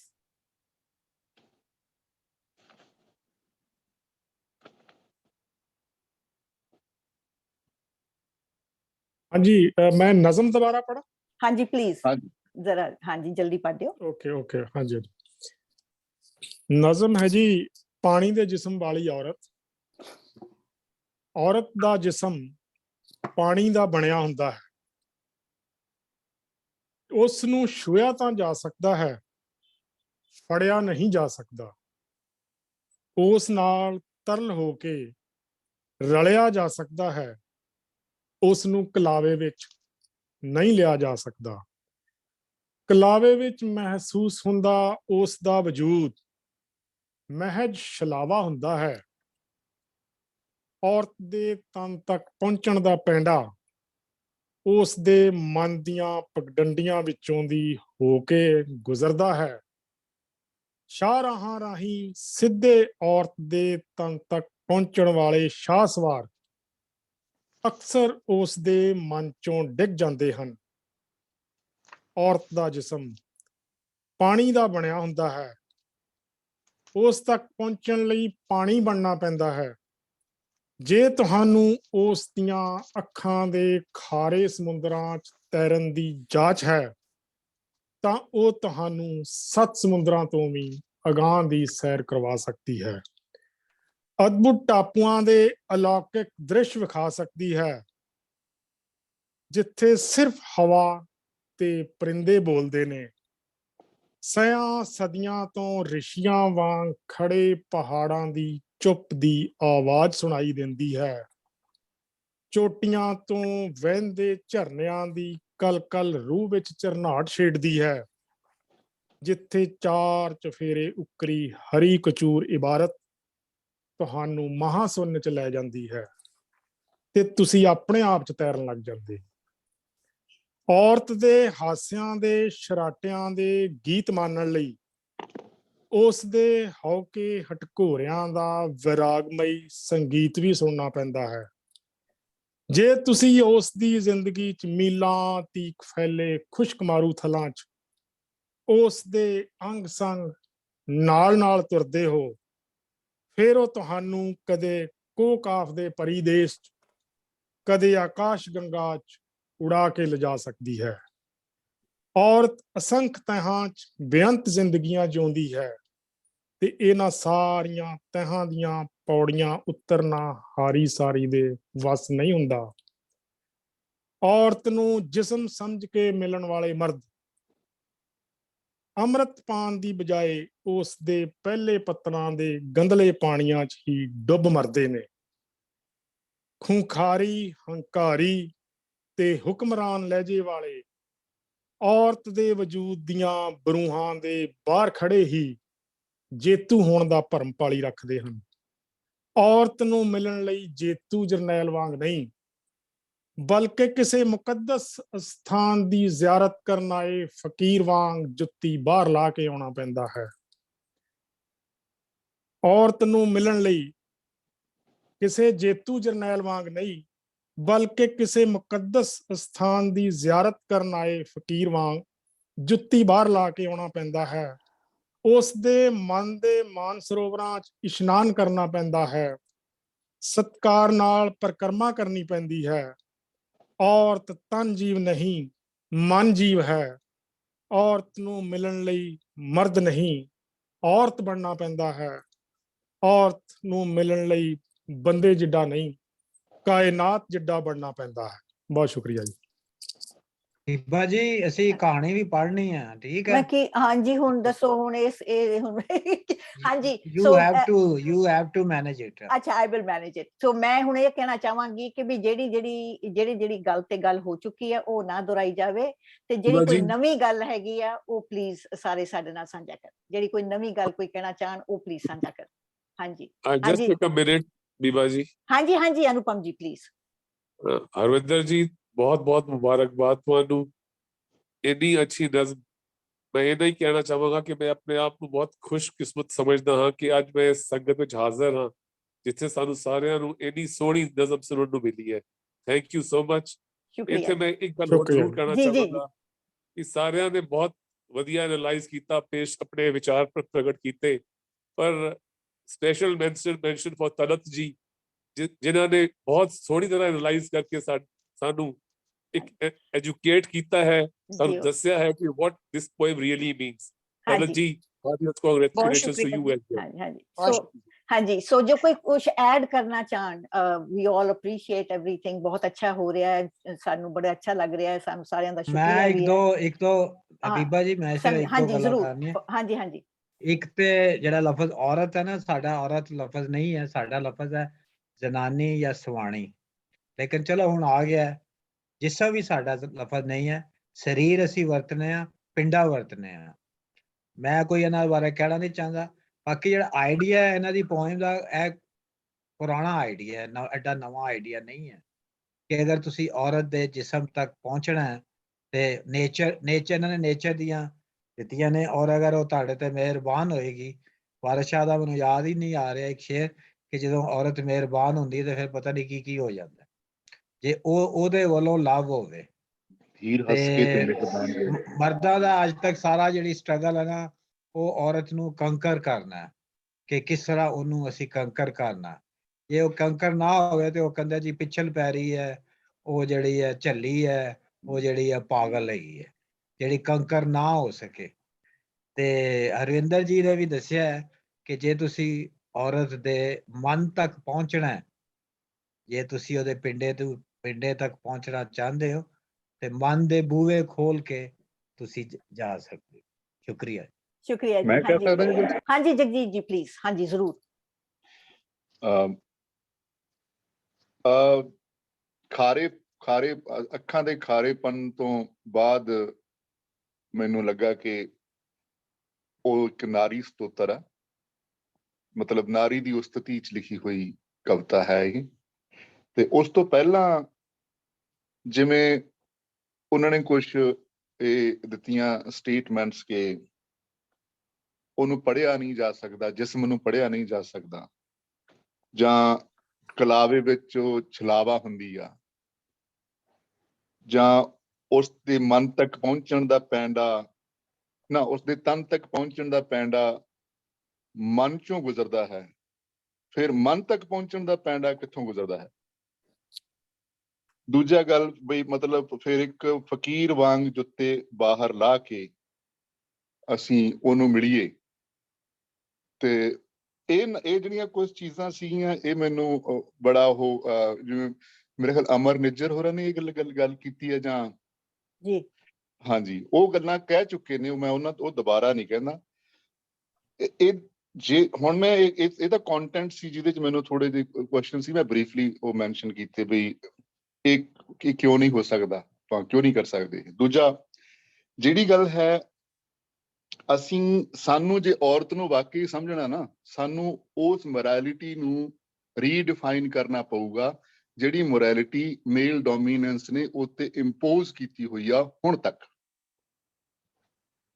ਫਕੀਰ ਵਾਂਗ ਮਿਲਣਾ ਜਾਂ ਉਹਨੂੰ ਮਤਲਬ ਕਿ ਉਹਦੀਆਂ ਉਸਤਤੀਆਂ ਕਰਨੀਆਂ, ਇਹ ਪਹਿਲਾਂ ਸੀ, ਇਹ ਵੀ ਜਿੱਤਣਾ ਹੀ ਆ ਉਹਨੂੰ, ਇਹ ਵੀ ਉਹਨੂੰ ਜਿੱਤਣਾ ਹੀ ਆ। ਉਹਨੂੰ ਗੱਲ ਜਿੱਤਣ ਦੀ ਹੈ ਨਹੀਂ, ਔਰਤ ਨੂੰ ਜਿੱਤਣ ਦੀ ਗੱਲ ਹੈ। ਔਰਤ ਨੂੰ ਜਿੱਤਣ ਵਾਲਾ ਕਨਸੈਪਟ ਆ ਜਿਹੜਾ, ਉਹ ਸਾਨੂੰ ਮੇਰਾ ਖਿਆਲ ਆ ਵੀ ਸ਼ਨ ਕਰਨਾ ਹੋ ਪਏਗਾ ਕਿਤੇ ਨਾ ਕਿਤੇ। ਭਾਵੇਂ ਉਹ ਤਰੀਕਾ ਕੋਈ ਵੀ ਆ, ਚਾਹੇ ਉਹ ਤਰੀਕਾ ਹੈਗਾ ਉਹਨੂੰ ਮਤਲਬ ਧਨ ਦੌਲਤ ਜਾਂ ਇਨਫਲੂਐਂਸ ਨਾਲ, ਚਾਹੇ ਉਹ ਤਰੀਕਾ ਜਿਹੜਾ ਹੈਗਾ ਆ ਉਹ ਹੈਗਾ ਮਨ ਨੂੰ ਜਿੱਤ ਕੇ ਫੇਰ ਉਹਨੂੰ ਔਰਤ ਨੂੰ ਜਿੱਤਣ ਦੀ ਗੱਲ ਜਿਹੜੀ ਹੈਗੀ ਨਾ, ਉਹ ਹੋ ਸਕਦਾ ਮੈਟਾਫਰ ਹੋਵੇ ਤੇ ਮੈਨੂੰ ਆਪਾਂ ਨੂੰ ਇਹਨੂੰ ਬਹੁਤਾ ਨਹੀਂ। ਇਸ ਲਈ ਜਿਵੇਂ ਮੋਰੈਲਿਟੀ ਨੂੰ ਰੀਡਿਫਾਈਨ ਕਰਨਾ ਪੈਣਾ ਸਾਨੂੰ, ਉਵੇਂ ਸਾਨੂੰ ਲਵ ਨੂੰ ਵੀ, ਪਿਆਰ ਨੂੰ ਵੀ, ਇਸ਼ਕ ਮੁਹੱਬਤ ਨੂੰ ਵੀ ਰੀਡਿਫਾਈਨ ਕਰਨਾ ਪੈਣਾ। ਇਹ ਉਸ ਤਰ੍ਹਾਂ ਜਿਵੇਂ ਸਾਨੂੰ ਪਹਿਲਾਂ ਮਿਡੀਵੀਅਲ ਜਾਂ ਸਾਡੇ ਸ਼ਾਸਤਰਾਂ ਨੇ ਜਾਂ ਸਾਡੇ ਸਕ੍ਰਿਪਚਰ ਨੇ ਦੱਸਿਆ ਹੋਇਆ, ਅਸੀਂ ਉਵੇਂ ਲੈ ਕੇ ਉਹਨੂੰ ਔਰਤ ਨੂੰ ਪਿਆਰ ਕਰਨ ਦੇ ਉਹ ਆ ਜਿਹੜੇ ਉਹ ਨੁਸਖੇ ਦੱਸ ਰਹੇ ਆ ਵੀ ਹਾਂ ਵੀ ਆਪਾਂ ਐਂ ਕਰੀਏ ਉਹਨੂੰ ਤਾਂ ਹੋਊਗਾ। ਸੋ ਦੂਜੀ ਗੱਲ ਫੈਮਿਨਿਟੀ ਦਾ, ਇੱਕ ਫੈਮਿਨਿਟੀ ਨੂੰ ਵੀ ਰੀਡਿਫਾਈਨ ਕਰਨਾ ਪੈਣਾ। ਫੈਮਿਨਿਟੀ, ਆਈ ਵੁਡਨਟ ਸੇ ਫੈਮਿਨਿਟੀ, ਫੈਮਿਨਿਜ਼ਮ ਨੂੰ। Yes, feminism, right. ਤਾਂ ਫੈਮਿਨਿਜ਼ਮ ਆ ਜਿਹੜਾ, ਉਹਨੂੰ ਅਸੀਂ ਮਤਲਬ ਮੇਰਾ ਖਿਆਲ ਆ ਜਿਹੜੀਆਂ ਹੁਣ ਉਹ ਖਾਸਾ ਅਵੇਅਰ ਹੋ ਚੁੱਕੇ ਆ ਸਾਰੇ ਹੀ ਲੋਕ ਜਿਹੜੇ ਫੈਮਿਨਿਜ਼ਮ ਬਾਰੇ ਕਿਊਰੀਅਸ ਆ ਮੇਰੇ ਵਾਂਗੂ, ਪਰ ਉਹ ਪਹਿਲਾਂ ਸੋਚਦੇ ਸੀ ਕਿ ਔਰਤ ਨੂੰ ਮਰਦ ਦੇ ਬਰਾਬਰ ਲਿਆਉਣਾ ਫੈਮਿਨਿਜ਼ਮ ਆ। ਇਹ ਨਹੀਂ ਆ। ਔਰਤ ਨੂੰ ਮਰਦ ਦੇ ਬਰਾਬਰ ਕਰਨਾ ਫੈਮਿਨਿਜ਼ਮ ਨਹੀਂ ਆ। ਔਰਤ ਨੂੰ ਔਰਤ ਸਮਝਣਾ, ਔਰਤ ਨੂੰ ਔਰਤ ਵਾਂਗੂ ਸਮਝਣਾ, ਇਹ ਔਰਤ ਕਿਵੇਂ ਬਰਾਬਰ? ਦੋ ਮਰਦ ਇੱਕ ਦੂਜੇ ਦੇ ਬਰਾਬਰ ਨਹੀਂ ਹੁੰਦੇ, ਰਾਈਟ। ਉਹਨਾਂ ਦੀਆਂ ਵੱਖਰੀਆਂ ਨੀਡਸ ਹੁੰਦੀਆਂ, ਉਹਨਾਂ ਦੀਆਂ ਵੱਖਰੀਆਂ ਉਹ ਹੁੰਦੀਆਂ। ਜਿੱਥੋਂ ਤੱਕ ਡਿਗਨਿਟੀ ਦਾ ਸਵਾਲ ਆ, ਫਾਈਨ, ਅਸੀਂ we can treat them same, but we cannot treat them same when it comes to needs. ਸੋ ਉਹਨਾਂ ਦੀਆਂ ਆਪਣੀਆਂ ਜ਼ਰੂਰਤਾਂ ਨੇ, ਉਹਨਾਂ ਦੀਆਂ ਆਪਣੀਆਂ ਸਾਰੀਆਂ ਚੀਜ਼ਾਂ। ਇੱਕ ਤੇ ਬਸ ਮੈਨੂੰ ਇਹੀ ਕੁਛ ਚੀਜ਼ਾਂ ਸੀ ਜਿਹੜੀਆਂ ਮੈਨੂੰ ਲੱਗਾ ਕਿ ਇਸ ਕਵਿਤਾ ਨੂੰ ਤੇ ਔਰਤ ਨੂੰ ਇਨ ਜਨਰਲ ਆਪਾਂ ਕਿਵੇਂ ਐਡਰੈਸ ਕਰ ਸਕਦੇ। ਬਹੁਤ ਸ਼ੁਕਰੀਆ ਜਗਜੀਤ ਜੀ, ਬਹੁਤ ਸ਼ੁਕਰੀਆ। ਕੋਈ ਹੋਰ ਹੈ ਜੀ ਜੇ ਛੋਟੀ ਜਿਹੀ ਗੱਲ ਕਰ ਸਕਣ? Can I just say a little something? Absolutely, Maria, please. I just wanted to say, Bella Gul Ekanasi ke Ufala. Like it made me feel so beautiful, this poem. And I love the Sufi feel of it. And like Dalit Ji said about the sacredness, and just the fact that in order to understand, like the men need to embrace the feminine side. That was beautiful. That's it. Thank you. Thank you. ਮੈਂ ਅੱਜ please Zubair ਸਾਹਿਬ ਤੋਂ ਮੈਂ ਮਾਜ਼ਰਤ ਮੰਗਦੀ ਹਾਂ, ਮੈਂ ਦੋ ਲਫ਼ਜ਼ ਜ਼ਰੂਰ ਕਹਿਣਾ ਚਾਹੁੰਦੀ ਹਾਂ, ਇਫ ਯੂ ਡੋਂਟ ਮਾਈਂਡ, ਜੇ ਤਾਂ ਸਾਰਿਆਂ ਦੀ ਇਜਾਜ਼ਤ ਹੋਵੇ। ਵਕਤ ਘੱਟ ਹੈ, ਮੈਂ ਜੇ ਦੋ ਲਫ਼ਜ਼ ਆਖਦੇ ਹਾਂ। ਦੋ ਲਫ਼ਜ਼ ਤੁਸੀਂ ਕਹਿ ਹੀ ਨਹੀਂ ਸਕਦੇ। ਚਲੋ ਫਿਰ ਰਹਿਣ ਦਿੰਦੀ ਆ। ਨਹੀਂ ਨਹੀਂ ਕਰੋ ਕਰੋ ਕਰੋ ਕਰੋ। ਮੈਂ ਤੁਹਾਨੂੰ ਦੱਸਦੀ ਹਾਂ ਕਿ ਜਿਹੜੇ ਕਿਉਂਕਿ ਸਾਡੀ ਔਰਤਾਂ ਦੇ ਜੈਨੇਟਿਕ ਮੇਕਅਪ ਵਿੱਚ ਸਦੀਆਂ ਦੇ ਇਸ ਜਿਸਮ ਤੇ ਵਾਪਰੇ ਹੋਏ ਦੁਖਾਂ ਦੇ ਇੰਪ੍ਰਿੰਟਸ ਹੁੰਦੇ ਨੇ, ਤਾਂ ਜਿੱਥੇ ਵੀ ਲਫ਼ਜ਼ ਜਿਸਮ ਦਾ ਔਰਤ ਨਾਲ ਜੁੜਦਾ ਆ ਉੱਥੇ ਮੇਰੇ ਕੰਨ ਖੜੇ ਹੋ ਜਾਂਦੇ ਨੇ। ਸੋ ਇਸੇ ਕਰਕੇ ਅਸੀਂ ਜੋ ਮਰਦ ਲਿਖੇ ਹੁੰਦੇ, ਇੱਕ ਔਰਤ ਦੇ ਲਿਖਤ ਹੋਵੇ, ਉਹਨੂੰ ਜ਼ਰਾ ਕ੍ਰਿਟੀਕਲੀ ਮੈਂ ਦੇਖਦੀ ਹਾਂ ਫॉर ਸਮ ਰੀਜ਼ਨ। ਅੱਛਾ, ਕੁਝ ਪੰਕਤੀਆਂ 'ਚ ਜਿਹੜਾ ਜ਼ਿਕਰ ਇਹਨਾਂ ਨੇ ਕੀਤਾ ਹੈਗਾ, ਜਿਹੜਾ ਇਹਨਾਂ ਨੇ ਜ਼ਿਕਰ ਕੀਤਾ ਹੈ ਔਰਤ ਦਾ ਜਿਸਮ ਪਾਣਾ ਜਾਂ ਔਰਤ ਦੇ ਤਨ ਤੱਕ ਪਹੁੰਚਣਾ, ਜਾਂ ਸਪੈਸ਼ਲੀ ਜਿਹੜੀਆਂ ਸੈਨਤਾਂ ਨੇ ਸ਼ਾਹਰਾਹਾਂ ਤੇ ਸ਼ਾਹਰਾਹਾਂ ਤੇ ਸ਼ਾਹ ਸਵਾਰਾਂ ਨੇ ਪਹੁੰਚਣਾ, ਉਸ ਤੱਕ ਪਹੁੰਚਣ ਦੇ ਲਈ ਤੁਸੀਂ ਆਹ ਕਰਨਾ ਆ। ਸੋ ਇਹਦੇ ਵਿੱਚ ਔਰਤ ਨੂੰ ਜਿਸਮ ਸਮਝ ਕੇ ਮਿਲਣਾ, ਜੇ ਤੁਸੀਂ ਕਿੱਦਾਂ ਮਿਲਣਾ ਆ, ਇਹ ਮੈਨੂੰ ਇਹਨੇ ਸਾਰੀ ਗੱਲ ਨੇ to tell you the honest truth, ਉਹਦੇ ਵਿੱਚ ਇੱਕ ਮਰਦ ਦੇ ਮਕਸਦ ਜਿਹਾ ਨਜ਼ਰ ਆਉਂਦਾ ਆ ਔਰਤ ਦੀ ਜਿਸਮ ਤੱਕ ਪਹੁੰਚਣ ਦਾ। And this concept made me very uncomfortable. ਮੈਂ ਤੁਹਾਨੂੰ ਸਾਫ਼ ਦੱਸਦੀ ਹਾਂ, ਮੈਨੂੰ ਬੜੀ ਡਿਸਕੰਫਰਟ ਹੋਇਆ ਮੈਨੂੰ ਇਹ ਸੋਚ ਕੇ ਕਿ ਕਿਉਂ ਅਸੀਂ ਤਨ ਤੱਕ ਹੀ ਕਿਉਂ ਪਹੁੰਚਣਾ, ਔਰਤ ਦਾ ਅਸੀਂ ਤਨ ਕਿਉਂ ਕਹੀ ਜਾਂਦੇ। ਸੋ ਇਹ ਮੈਨੂੰ ਇਸ ਤਰ੍ਹਾਂ ਮਹਿਸੂਸ ਹੋਇਆ ਕਿ ਮੈਂ ਇੱਕ ਖਾਈ ਵੱਲ ਤੁਰੀ ਜਾ ਰਹੀ, ਕਿ ਮੈਂ ਹੁਣ ਮਤਲਬ ਕਿ ਔਰ ਮੇਰਾ ਡਿੱਗਣਾ ਉਸ ਖਾਈ 'ਚ ਲਾਜ਼ਮ ਹੈ as I was reading the poem. ਫਿਰ ਇੱਕ ਅਨਈਜ਼ੀਨੈਸ ਬੜੀ ਮਹਿਸੂਸ ਹੋਈ ਮੈਨੂੰ, ਇੰਝ ਲੱਗਿਆ ਹਾਂ। ਪਰ ਫਿਰ ਅਚਾਨਕ ਇਹਨਾਂ ਨੇ ਆਖਿਆ ਕਿ ਔਰਤ ਤਨ ਜੀਵੀ ਨਹੀਂ ਮਨ ਜੀਵੀ ਹੈ, ਤੇ ਮੈਂ ਉਸ ਖਾਈ ਤੋਂ ਡਿੱਗਣ ਨਾਲ ਬਚ ਗਈ। we have to be very careful ਅਸੀਂ ਜਦ ਲਿਖਤ ਕਰਦੇ ਹਾਂ, ਕਿਉਂਕਿ ਜਿਹੜੇ ਮੁਆਸ਼ਰਾ ਆ ਉਸ ਜਿਸਮ ਨੂੰ ਕੀ ਸਮਝਦਾ। ਜਦ ਤੁਸੀਂ ਇੱਕ ਔਨ ਦਾ ਟਾਈਟਲ ਅਸੀਂ ਜਿਸਮ ਲਿਖਦੇ ਹਾਂ, ਮੈਂ ਜਦ YouTube 'ਚ ਗਈ, ਮੈਂ ਜਿਸਮ ਇਹਨਾਂ ਦੀ ਟਾਈਟਲ ਪਾਇਆ ਕਵਿਤਾ ਦਾ, ਤੇ ਇਹਨਾਂ ਦਾ YouTube ਦਾ ਇਹਨਾਂ ਦਾ ਆਇਆ, ਪਰ ਜਿਹੜੇ ਥੱਲੇ ਆਏ ਆਪਸ਼ਨਸ ਉਹ ਬੜੇ ਅਜੀਬ ਜਿਹੇ ਆਪਸ਼ਨਸ ਆਏ ਜਿਹੜੇ ਕਿ ਜਿਸਮ ਦੇ ਨਾਲ ਐਸੋਸੀਏਟਡ ਸੀ। ਸੋ ਮੁਆਸ਼ਰਾ ਉਸ ਜਿਸਮ ਨੂੰ ਕੀ ਸਮਝਦਾ, ਅਸੀਂ ਕਿਉਂ ਜਿਸਮ ਤੇ ਅਸੀਂ ਫੋਕਸ ਕਰੀ ਜਾਂਦੇ ਹਾਂ। ਇੱਕ ਇਨਸਾਨ ਹੈ, just treat her like a human being, like an equal. We don't have to. So ਮੈਨੂੰ ਇਹ ਜਿਹੜਾ ਸੋ ਮੈਨੂੰ ਫਿਰ ਉਸ ਮੈਂ ਬਚਾ ਲਿਆ ਤੁਸੀਂ ਮੈਨੂੰ ਹਰਵਿੰਦਰ ਜੀ, ਜਦ ਤੁਸੀਂ ਮੈਨੂੰ ਇਹ ਆਖਿਆ ਕਿ ਉਹ ਤਨ ਜੀਵੀ ਨਹੀਂ ਮਨ ਜੀਵੀ ਹੈਗੇ। ਸੋ ਔਰਤ ਜਿਹੜੀ ਹੈ, ਸ਼ਾਇਦ ਇਹ ਔਰਤ ਕਿਤੇ ਧਰਤੀ ਤੇ ਨਹੀਂ, ਮੈਂ ਸੋਚਿਆ, ਕਿਉਂਕਿ ਸੈਨਤਾਂ ਜਿਹੜੀਆਂ ਦੂਜੀਆਂ ਸੀ ਉਹ ਮੈਨੂੰ ਅਨਈਜ਼ੀ ਕਰ ਰਹੀਆਂ ਸੀ। ਸੋ ਫਿਰ ਮੈਂ ਇਹਦੇ 'ਚ ਲੱਭਿਆ ਇਹ ਜਿਹੜੀ ਔਰਤ ਹੈਗੀ ਹੈ, ਇਹ ਕਿਤੇ ਧਰਤੀ ਤੇ ਨਹੀਂ, ਇਹ ਸ਼ਾਇਦ ਸਾਰੀ ਕਾਇਨਾਤ ਤੇ ਨਹੀਂ। ਸੋ ਹੋਪਫੁਲੀ ਇਸ ਪੱਖੋਂ ਸੋ ਮੈਂ ਮਾਜ਼ਰਤ ਚਾਹਨੀ ਹਾਂ ਜੇ ਮੈਂ ਕੋਈ ਉੱਚੀ ਨੀਵੀਂ ਗੱਲ ਕਰਤੀ ਹੋਈ, ਪਰ ਮੈਂ ਤੁਹਾਨੂੰ ਆਪਣੀ ਅਨਈਜ਼ੀਨੈਸ ਦਾ ਇਜ਼ਹਾਰ ਕਰ ਰਹੀ, ਕਿਉਂਕਿ ਮੈਨੂੰ ਇਹਦੇ ਵਿੱਚ ਇੱਕ ਮਰਦ ਦਾ ਇਨ ਸਮ ਪੁਆਇੰਟਸ ਲੱਗਾ ਕਿ ਉਹਦਾ ਮਕਸਦ ਹੈ ਕਿ ਤਨ ਤੱਕ ਪਹੁੰਚਣਾ ਹੈ। I don't want it to sound like a manual for how to. ਨਹੀਂ ਬੀਬਾ ਜੀ, ਸੌਰੀ ਬੀਬਾ ਜੀ ਮੇਰੀ ਇੱਕ ਕੁਐਸਚਨ ਹੈ ਮਕਸਦ ਨਹੀਂ ਤੁਹਾਨੂੰ ਹੋਣਾ ਜੀ, ਇੱਕ ਕੁਐਸਚਨ ਹੈ ਮੇਰਾ ਕਿ ਔਰਤ ਜਿਹੜੀ ਹੈ, ਇੱਕ ਵਾਰੀ ਕੁੜੀ ਔਰ ਇੱਕ ਵਾਰੇ ਮਰਦ ਦਾ ਹੀ ਤਾਲੁਕ ਹੁੰਦਾ ਹੈ, ਮਾਂ ਵੀ ਔਰਤ ਹੁੰਦੀ ਹੈ, ਬੇਟੀ ਵੀ ਔਰਤ ਹੁੰਦੀ ਹੈ। ਨਹੀਂ ਇਹ ਅਸੀਂ ਕਿਉਂ ਇਹਨੂੰ ਇਗਨੋਰ ਕਰਦੇ? ਕਿਉਂਕਿ ਅਸੀਂ ਤਨ ਦੀ ਗੱਲ ਕਰ ਰਹੇ ਹਾਂ ਨਾ, ਨਹੀਂ ਉਸ ਤਰ੍ਹਾਂ ਮੇਰੀ ਗੱਲ ਸੁਣ ਬੀਬਾ ਜੀ। ਹਾਂਜੀ ਹਾਂ, ਉਹ ਬੀਬਾ ਜੀ ਉਹ ਤੁਹਾਡੇ ਕੁਐਸਚਨ ਦੇ ਵਿੱਚ ਹੀ ਸਾਰਾ ਉਹਨਾਂ ਨੇ ਜਵਾਬ ਦਿੱਤਾ ਹੈ। ਇਹ ਨਜ਼ਮ ਜਿਹੜੀ ਹੈ ਅਸਲ, ਇਹ ਨਜ਼ਮ ਸਮਝਣ ਵਾਲੀ ਇਹੋ ਹੀ ਤੇ ਉਹ ਕਹਿੰਦੇ ਨੇ ਅਸਲ ਉਹਨਾਂ ਦਾ ਪੁਆਇੰਟ ਦੇਖੋ ਨਾ, ਉਹਨਾਂ ਦਾ ਪੁਆਇੰਟ ਮਾਂ ਵੱਲ ਤੇ ਨਹੀਂ ਗਿਆ ਜਾਂ ਹੋਰ, ਉਹਨਾਂ ਦਾ ਪੁਆਇੰਟ ਇੱਕ ਔਰਤ ਤੇ ਮਰਦ ਦਾ ਰਿਲੇਸ਼ਨ ਦਾ ਪੁਆਇੰਟ ਹੈ ਨਾ, ਉਸੇ ਪੁਆਇੰਟ ਤੇ ਗੱਲ ਹੋਣੀ ਹੈ। ਔਰ ਉਹਨਾਂ ਨੇ ਉਹਨੂੰ ਕਲੈਰੀਫਾਈ ਅੱਗੇ ਸਾਰਾ ਜਾ ਕੇ ਉਹਨਾਂ ਨੇ ਇਹੋ ਹੀ ਖਰੋਲਿਆ ਹੈ। ਹਾਂ, ਮੈਂ ਕਹਿ ਰਹੀ ਹਾਂ ਨਾ ਕਿ ਮੈਂ ਨਹੀਂ ਸਮਝਦੀ ਕਿ ਮੇਰੇ ਜ਼ਿਹਨ 'ਚ ਉਹ ਤੁਹਾਡੇ ਵਗਰਾ ਕੋਈ ਖਿਆਲ ਨਹੀਂ ਆਇਆ। ਮੈਂ ਤੇ ਸਮਝਦੀ ਹਾਂ ਕਿ ਉਹਨਾਂ ਨੇ ਸਾਰੀ ਪੋਜ਼ਿਟਿਵ ਗੱਲ ਔਰ ਉਸ ਸਵਾਲਾਂ ਦੇ ਜਵਾਬ ਔਰਤ ਦਾ ਜਿਸਮ ਕਿਉਂ ਕਿਹਾ ਹੈ, ਕਿਉਂਕਿ ਸਾਡੀ ਸੋਸਾਇਟੀ 'ਚ ਔਰਤ ਦਾ ਜਿਸਮ ਹੀ ਸਭ ਕੁਝ ਹੁੰਦਾ। ਮੈਂ ਤੁਹਾਨੂੰ ਸਾਫ਼ ਦੱਸਾਂ, ਹਰ ਮਰਦ ਜਿਹੜਾ ਹੈ 80% ਔਰਤ, ਚਾਹੇ ਉਹ ਔਰਤ ਕੋਈ ਲਿਟਰੇਰੀ ਮਾਈਂਡ ਦੀ ਹੋਵੇ, ਚਾਹੇ ਉਹ ਲਖਾਰੀ ਹੋਵੇ, ਚਾਹੇ ਕੁਝ, 80% ਮਰਦ ਜਿਹੜਾ ਪਹਿਲੇ ਉਹਦਾ ਇੱਕ ਔਰਤ ਹੀ ਉਹਨੂੰ ਨਜ਼ਰ ਆਉਂਦੀ ਹੈ। ਔਰਤ ਨਜ਼ਰ ਆਉਂਦੀ ਹੈ, ਜਿਸਮ ਹੀ ਨਜ਼ਰ ਆਉਂਦਾ, ਜਿਸਮ ਹੀ ਨਜ਼ਰ ਆਉਂਦਾ। ਔਰਤ ਤੋਂ ਮੁਰਾਦ ਜਿਸਮ ਹੀ ਹੈ। ਐਗਜ਼ੈਕਟਲੀ। ਤੇ ਬਾਕੀ ਉਹਨਾਂ ਨੇ ਉਸ ਸਵਾਲ ਦੇ ਜਵਾਬ ਹੀ ਦਿੱਤੇ ਨੇ ਔਰ ਬੜੇ ਹੀ ਖੂਬਸੂਰਤ ਤਰੀਕੇ ਨਾਲ, ਬੜੀ ਆਨਰ ਔਰ ਬੜਾ ਮਾਣ ਦਿੱਤਾ ਹੈ ਔਰਤ ਨੂੰ ਉਹਨਾਂ ਨੇ। ਤੇ ਮੈਂ ਤੇ ਸਮਝਦੀ ਹਾਂ ਮੇਰੇ ਜ਼ਿਹਨ 'ਚ ਕੋਈ ਐਸਾ ਸਵਾਲ ਨਹੀਂ ਹੈ ਬਾਹਰ। ਠੀਕ ਹੈ ਬੀਬਾ ਜੀ, ਬੜਾ ਟਾਈਮ ਹੋ ਗਿਆ ਤੇ ਅੱਗੇ ਵੀ ਔਰਤ ਨਾਲ ਜਿਹੜਾ ਰਿਲੇਸ਼ਨ ਹੈ, ਤੁਸੀਂ ਸਮੀਨਾ ਜੀ ਆਪਣੀ ਗੱਲ ਕਰ ਲੈਂਦੇ ਹੋ, ਫੇਰ ਟਾਈਮ ਯਾਦ ਕਰਾਉਂਦੇ ਹੋ। ਔਰਤ ਨੂੰ ਕਿਸ ਨਜ਼ਰ ਨਾਲ ਦੇਖਦੀ ਹੈ? ਹਾਂਜੀ ਔਰਤ ਨੂੰ ਕਿਸ ਨਜ਼ਰ ਅੱਛਾ ਨਾਲ ਜੀ, ਦੇਖਦੀ ਹੈ? ਉਹ ਇੱਕ ਅਲੱਗਾ ਸਵਾਲ ਹੈ, ਉਹ ਅਲੱਗਾ ਨਜ਼ਮ ਸਮੀਨਾ ਹੋਏਗੀ, ਜੀ, ਹਾਂਜੀ ਉਹ ਸਮੀਨਾ ਜੀ, ਅਲੱਗਾ ਨਜ਼ਮ ਨਹੀਂ, ਦੇ ਔਰਤ ਮਨ ਤੇ ਤਨ ਨੂੰ ਨਹੀਂ ਸੈਗਰੀਗੇਟ ਸ਼ਿਬਾ ਜੀ ਕਹਾਣੀ ਪੜੋ ਤੁਸੀਂ, ਬੰਦ ਕਰ ਦਿਓ। ਮੈਂ ਉਹੀ ਹੱਥ ਨਹੀਂ ਲਿਆ ਰਿਹਾ ਜਨਤਾ ਆਪਾਂ- ਪਾਰਟੀ। ਹਾਂਜੀ ਹੁਣ ਮੈਂ ਇਸ ਬਾਰੇ ਅਸੀਂ ਫੇਰ ਗੱਲ ਕਰਾਂਗੇ, maybe after the recording is over ਅਸੀਂ ਇਸ ਬਾਰੇ ਫੇਰ ਗੱਲ ਕਰਾਂਗੇ। ਆਪਣੇ ਖਿਆਲ ਆਪਣੇ ਕੋਲ ਰੱਖੋ। ਹੁਣ ਅਸੀਂ ਜੀ ਕਹਾਣੀ ਵੱਲ ਤੁਰਦੇ ਹਾਂ। ਉਹ ਮੇਰੇ ਤੇ ਕਾਗਜ਼ ਹੀ ਗਵਾਚ ਗਏ। ਬਹੁਤ ਬਹੁਤ ਸ਼ੁਕਰੀਆ। ਹਾਂਜੀ ਹੁਣ ਅਸੀਂ ਚੱਲਦੇ ਹਾਂ ਜੀ, ਆਪਣੀ ਕਹਾਣੀ ਵੱਲ ਤੁਰਨੇ ਹਾਂ।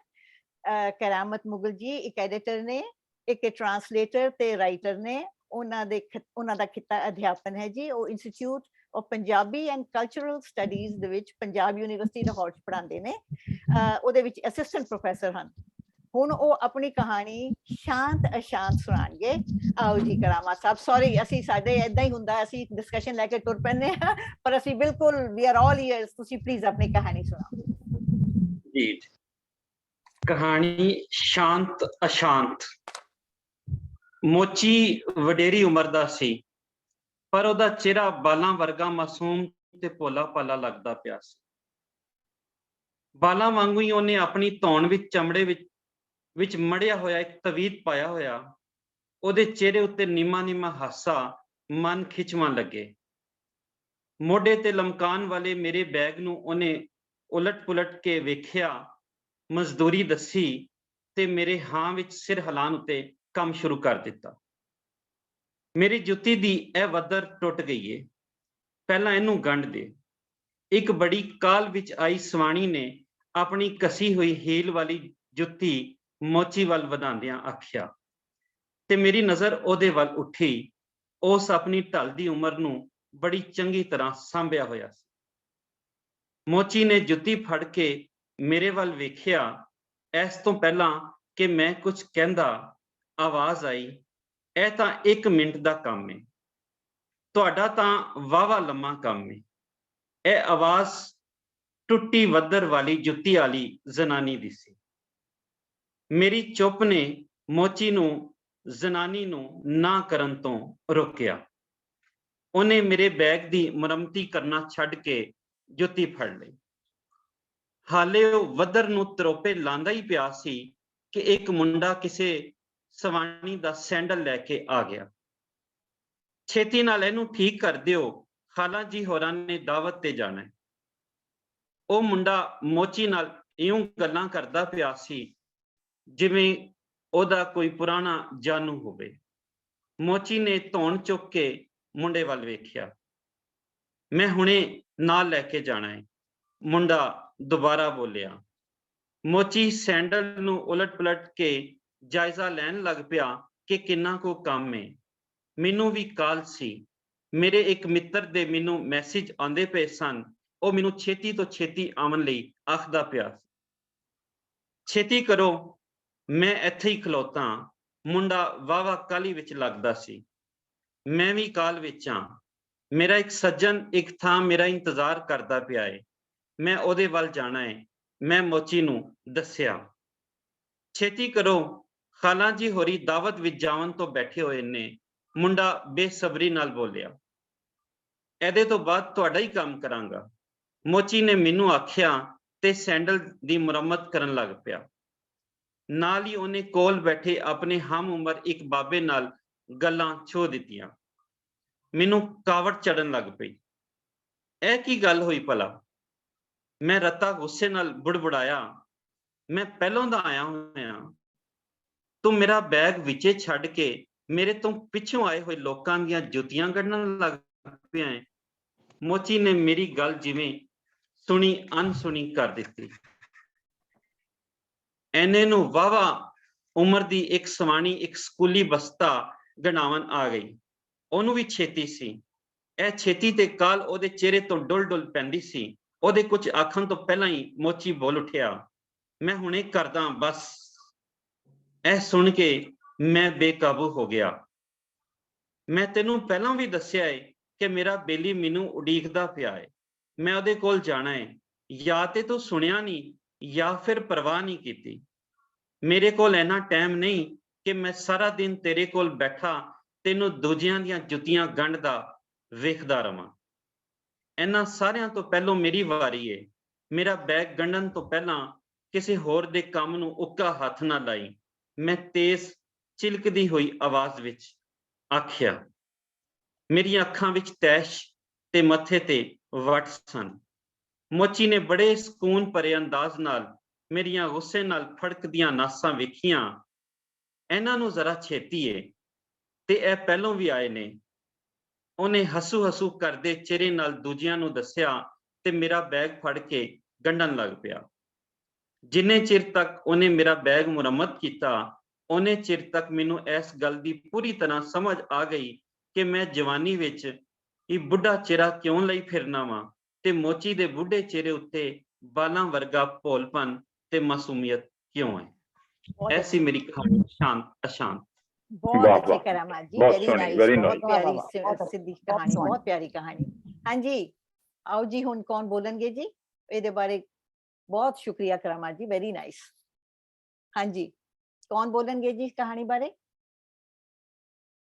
बलजीत जी शुरू करोगे सानू? हाँ, मैं शुरू कर दें जी, मैं शुरू कर दें। तो कहानी का नाम शांत शांत करामात मुगल जी की कहानी। मैं बहुत ध्यान ਨਾਲ ਪੜ੍ਹਦਾ ਹੈਗਾ। ਇਹ ਕਹਾਣੀ ਨਾ ਇੱਕ ਨਿੱਜ ਦੀ ਕਹਾਣੀ ਹੈਗੀ ਹੈ, ਇੱਕ ਸੈਲਫ ਨੂੰ ਸਮਝਣ ਦੀ ਕਹਾਣੀ ਹੈਗੀ ਹੈ।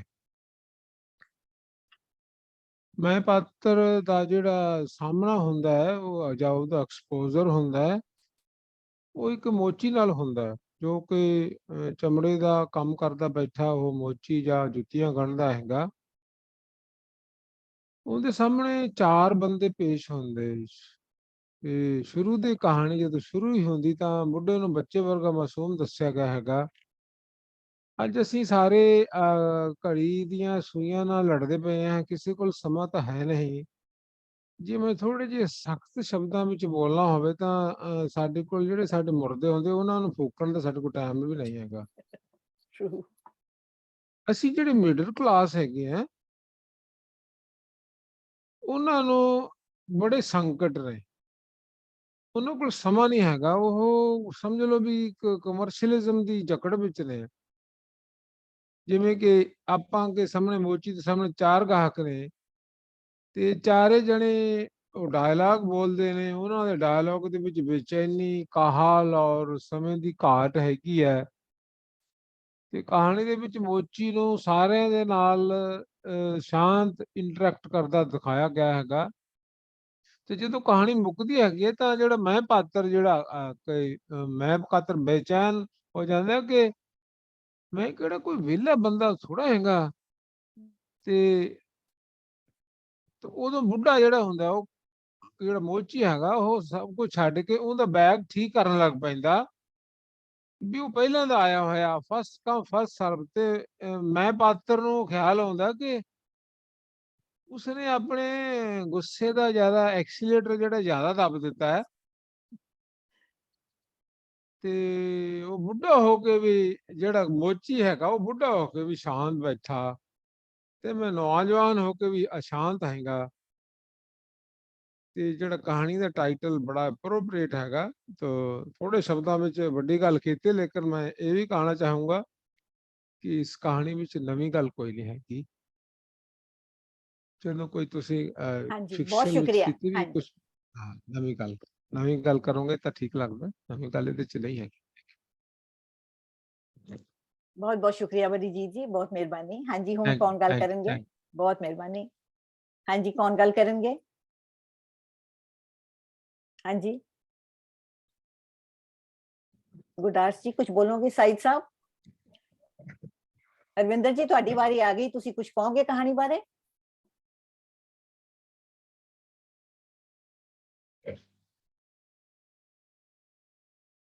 हाँ जी, कौन बोलेंगे जी कहानी बारे?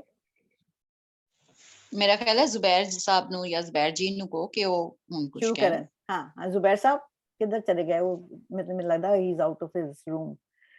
ਤੁਸੀਂ ਕਹੋਗੇ ਕੁਝ? ਹੈਗੇ ਹੋ? ਅੱਛਾ, हाँ जी, प्लीज प्लीज, हाँ जी आओ शुरू करो। ਆਪਣੇ ਕਰਾਮਤ ਸਾਹਿਬ ਮੇਰੇ ਸਟੂਡੈਂਟ ਨੇ। वाह वाह वाह, क्या बात है। आज तो फिर ਤੁਸੀਂ you are feeling very proud हैं।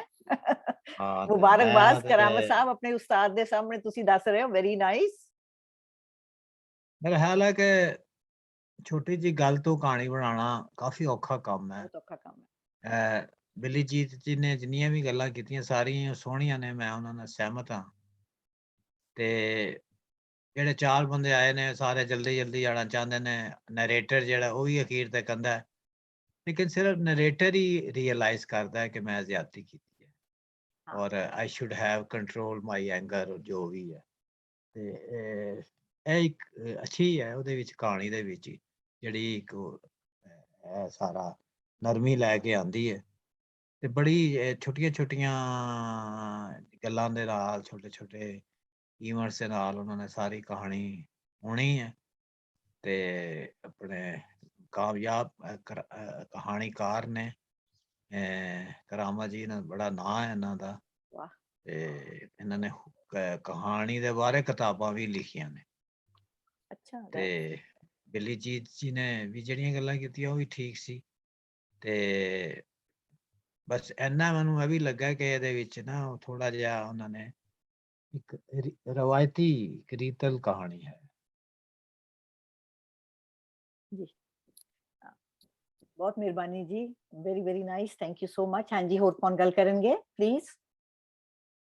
ਮੇਰੇ ਖਿਆਲ ਸਾਰਿਆਂ ਦਾ ਜਿਹੜਾ ਹੈਗਾ। ਮੈਂ ਥੋੜੀ ਜਿਹੀ ਗੱਲ ਕਰਦਾ। ਹਾਂਜੀ ਅਮਰ, ਬੋਲੋ ਜੀ ਪਲੀਜ਼।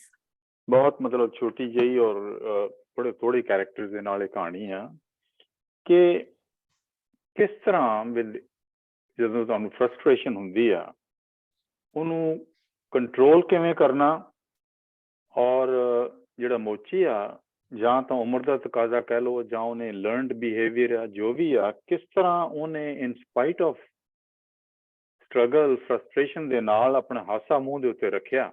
ਕਿ ਲਰਨਡ ਐਕਸਪੀਰੀਅੰਸ ਜਿਹਨੂੰ ਕਹਿੰਦੇ ਆ ਕਿ ਤੁਹਾਡੇ ਦਿਲ ਦੇ ਵਿੱਚ ਵੀ ਸਟ੍ਰੈਸ ਹੋਵੇ, ਉੱਪਰੋਂ ਤੁਸੀਂ ਜ਼ਾਹਰ ਕਰਨਾ ਬਿਲਕੁਲ ਆਪਣੇ ਖੁਸ਼ ਔਰ ਇਨ ਕੰਟਰੋਲ। ਇਹ ਵੀ ਇੱਕ ਆਮ ਤੌਰ ਤੇ ਐਕਟਰ ਵਗੈਰਾ ਕਰਦੇ ਨੇ ਕਿ ਦਿਲ ਦੇ ਵਿੱਚ ਜੋ ਮਰਜ਼ੀ ਤੁਹਾਡੇ ਹੋਵੇ, ਸਟਰਗਲ ਹੈ, ਫਰਸਟ੍ਰੇਸ਼ਨ ਹੈ, ਜੋ ਵੀ ਹੈ, ਸਟ੍ਰੈਸ ਹੈ, ਪਰ ਉੱਪਰੋਂ ਤੁਸੀਂ ਚਿਹਰਾ ਆਪਣਾ ਖੁਸ਼ ਨੁਮਾ ਰੱਖਣਾ। ਜਿੱਦਾਂ ਕਿ ਮੋਚੀ ਨੇ, ਭਾਵੇਂ ਉਹ ਅਸਲੀ ਕਰ ਰਿਹਾ ਜਾਂ ਉਮਰ ਦੇ ਲਿਹਾਜ਼ ਨਾਲ ਉਹ ਸਿੱਖ ਗਿਆ ਸਾਰਾ ਕੁਛ। ਮੇਰੇ ਖਿਆਲ ਇਹਦੇ ਵਿੱਚ ਇਹ ਵੀ ਬਾਰੀਕੀ ਥੋੜੀ ਜਿਹੀ ਦਿਖਾਈ ਗਈ ਹੈ। ਮਿਹਰਬਾਨੀ। ਬਹੁਤ ਸ਼ੁਕਰੀਆ ਅਮਰ ਜੀ। ਹਾਂਜੀ ਹਰਵਿੰਦਰ ਜੀ, ਕੁਝ ਬੋਲੋਗੇ ਕਹਾਣੀ ਬਾਰੇ? ਤੁਸੀਂ ਮਿਊਟਡ ਹੋ ਜੀ, ਆਪਣਾ ਆਡੀਓ ਠੀਕ ਕਰ ਲਓ। ਹਾਂਜੀ ਸ਼ੁਕਰੀਆ, ਬਹੁਤ ਸ਼ੁਕਰੀਆ, ਥੈਂਕ ਯੂ। ਥੈਂਕ ਯੂ ਜੀ। ਮੈਂ ਕਹਾਣੀ ਸੁਣੀ ਆ, ਵਿਚਾਰ ਵੀ ਸੁਣੇ ਆ ਮੈਂ ਜੋ ਬਾਅਦ ਚ ਹੋਏ, ਔਰ ਮੈਂ ਇਸ ਕਹਾਣੀ ਨੂੰ ਬੜੇ ਇਸ ਤਰ੍ਹਾਂ ਵੇਖਦਾ ਕਿ ਬੇਸਿਕਲੀ ਇਹਦਾ ਸਬਜੈਕਟ ਛੋਟਾ ਜਿਹਾ, ਲੇਕਿਨ ਇਹ ਫੈਲਾਅ ਇਹਦਾ ਜਿਹੜੀ ਇੰਪੋਰਟੈਂਸ ਆ ਉਹ ਗਲੋਬਲ ਹੈ। ਇਸ ਤਰ੍ਹਾਂ ਕਿ ਇਹ ਮੈਨੂੰ ਇਸ ਤਰ੍ਹਾਂ ਲੱਗਾ ਕਿ ਜਿਸ ਤਰ੍ਹਾਂ ਬਾਇਓਲੋਜੀਕਲ ਲੇਬਰ ਦਾ ਤੇ ਟੈਕਨੋਲੋਜੀਕਲ ਡਿਵੈਲਪਮੈਂਟ ਦਾ ਕਲੈਸ਼ ਦਿਖਾਇਆ ਗਿਆ ਇਹਦੇ ਵਿੱਚ। ਜਿਹੜੀ ਬੰਦੇ ਸਾਡੇ ਹੱਥੀਂ ਕੰਮ ਕਰਦੇ ਸੀ, ਪੈਜ਼ੈਂਟ ਸੀ, ਫਾਰਮਰ ਸੀਗੇ, ਕਰਾਫਟਸਮੈਨ ਸੀਗੇ, ਵਰਕਿੰਗ ਕਲਾਸ ਸੀ, ਵਰਕਿੰਗ ਕਲਾਸ ਵਰਸਸ ਜੋ ਸਾਡੀ ਸੋ ਕਾਲਡ ਐਲੀਟ ਕਲਾਸ ਹੈ, ਉਹਦਾ ਕਲੈਸ਼ ਇਹਦੇ ਵਿੱਚ ਨੇਚਰ ਦਾ ਆਉਂਦਾ ਹੈ ਕਿ ਜਦੋਂ ਅਸੀਂ ਨੇਚਰ ਨਾਲੋਂ ਟੁੱਟ ਜਾਂਦੇ ਹਾਂ, ਕਿਰਤ ਨਾਲੋਂ ਟੁੱਟ ਜਾਂਦੇ ਹਾਂ, ਉਸ ਵੇਲੇ ਸਾਡੀ ਜਿਹੜੀ ਸਾਡੀ ਇਮੋਸ਼ਨਲ ਰਿਸਪੌਂਸਿਸ ਆ, ਸਾਡੀ ਜਿਹੜੀ ਇਨਰ ਇਮਿਊਨਿਟੀ ਆ, ਕਮਜ਼ੋਰ ਹੋ ਜਾਂਦੀ ਆ ਤੇ ਅਸੀਂ ਕਾਲੇਪਣ ਦਾ ਸ਼ਿਕਾਰ ਹੋਣ ਲੱਗ ਜਾਂਦੇ ਹਾਂ because of so called development.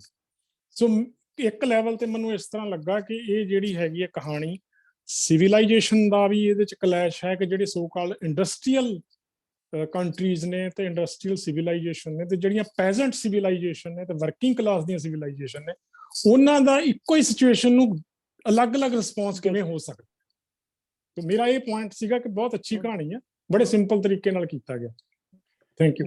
ਬਹੁਤ ਸ਼ੁਕਰੀਆ ਹਰਵਿੰਦਰ ਜੀ, ਬੜੀ ਸੋਹਣੀ ਪਰਤ ਖੋਲੀ ਹੈ ਤੁਸੀਂ, ਇਹ ਕਨੈਕਸ਼ਨ ਬਣਾ ਕੇ ਬੜੀ ਅੱਛੀ ਪਰਤ ਖੋਲੀ ਹੈ, ਬੜੀ ਸ਼ੁਕਰੀਆ ਤੁਹਾਡਾ ਇਸ ਗੱਲ ਦਾ।